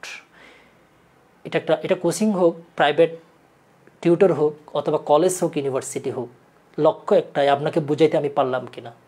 আমি যদি আপনাকে বুঝাইতে পারি, সহজভাবে যদি বুঝাইতে পারি, যেটা অনেকেই পারে নাই, সেই ক্ষেত্রে আমরা বা আমি হইতে পারি আপনার স্কুল, আপনার কলেজ, আপনার ইউনিভার্সিটি, আপনার কোচিং, আপনার প্রাইভেট, সব একসাথে। শুধুমাত্র কোচিং সেন্টার, ব্যবসা বলে এটা এক ধরনের শব্দ ইউজ করা হয়, এটা আসলে ঠিক না। একজন টিচারের যেটা পারপাস, একজন টিচারের যেটা লক্ষ্য, সেটা হইতে পারে কোচিং, সেটা হইতে পারে প্রাইভেট, সেটা হতে পারে ইউনিভার্সিটি, সেটা হইতে পারে কলেজ। তার উদ্দেশ্য হচ্ছে আপনাকে সহজভাবে বোঝানো। সে যদি আপনাকে সহজভাবে বুঝাইতে পারে, সে সাকসেসফুল। এখন আপনি তারে কি কোচিং সেন্টার বলেন আর যাই বলেন, ইটস ইউর চয়েস, ঠিক আছে? আমাদের হচ্ছে পারপাস এটাই। তো ইনশাল্লাহ আমরা আপনাদের সাথে আছি। দেখা হবে বিজয়ী।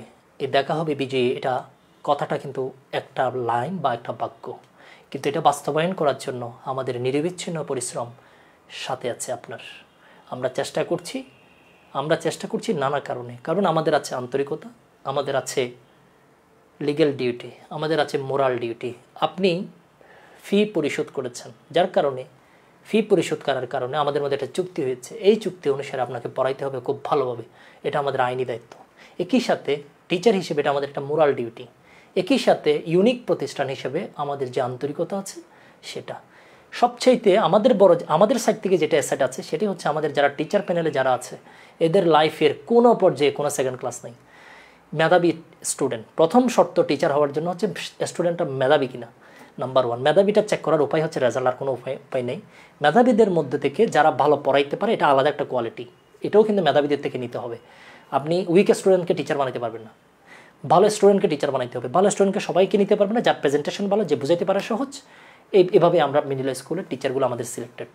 তো আমরা কোয়ালিটি স্ট্যান্ডার্ড এডুকেশন দিয়ে কিন্তু আপনার পাশেই আছি, আশা করি ভালো কিছু হবে সেই প্রত্যাশা আমরা রাখছি। অনেকগুলো কমেন্ট আপনারা করেছেন, আর অসংখ্য বিজয়ের গল্পে আমরা থাকবো সেই প্রত্যাশা রেখেই আমরা আজকে এখানে শেষ করছি। ইনশাল্লাহ দেখা হবে বিজয়ী শুধুমাত্র তারাই যাবে যারা পড়াশোনাটাকে ফার্স্ট প্রায়োরিটি দিবে, লেগে থাকবে, নিরবিচ্ছিন্ন পরিশ্রম করবে। আপনি সিদ্ধান্ত নেবেন আপনি পাশ করবেন কিনা।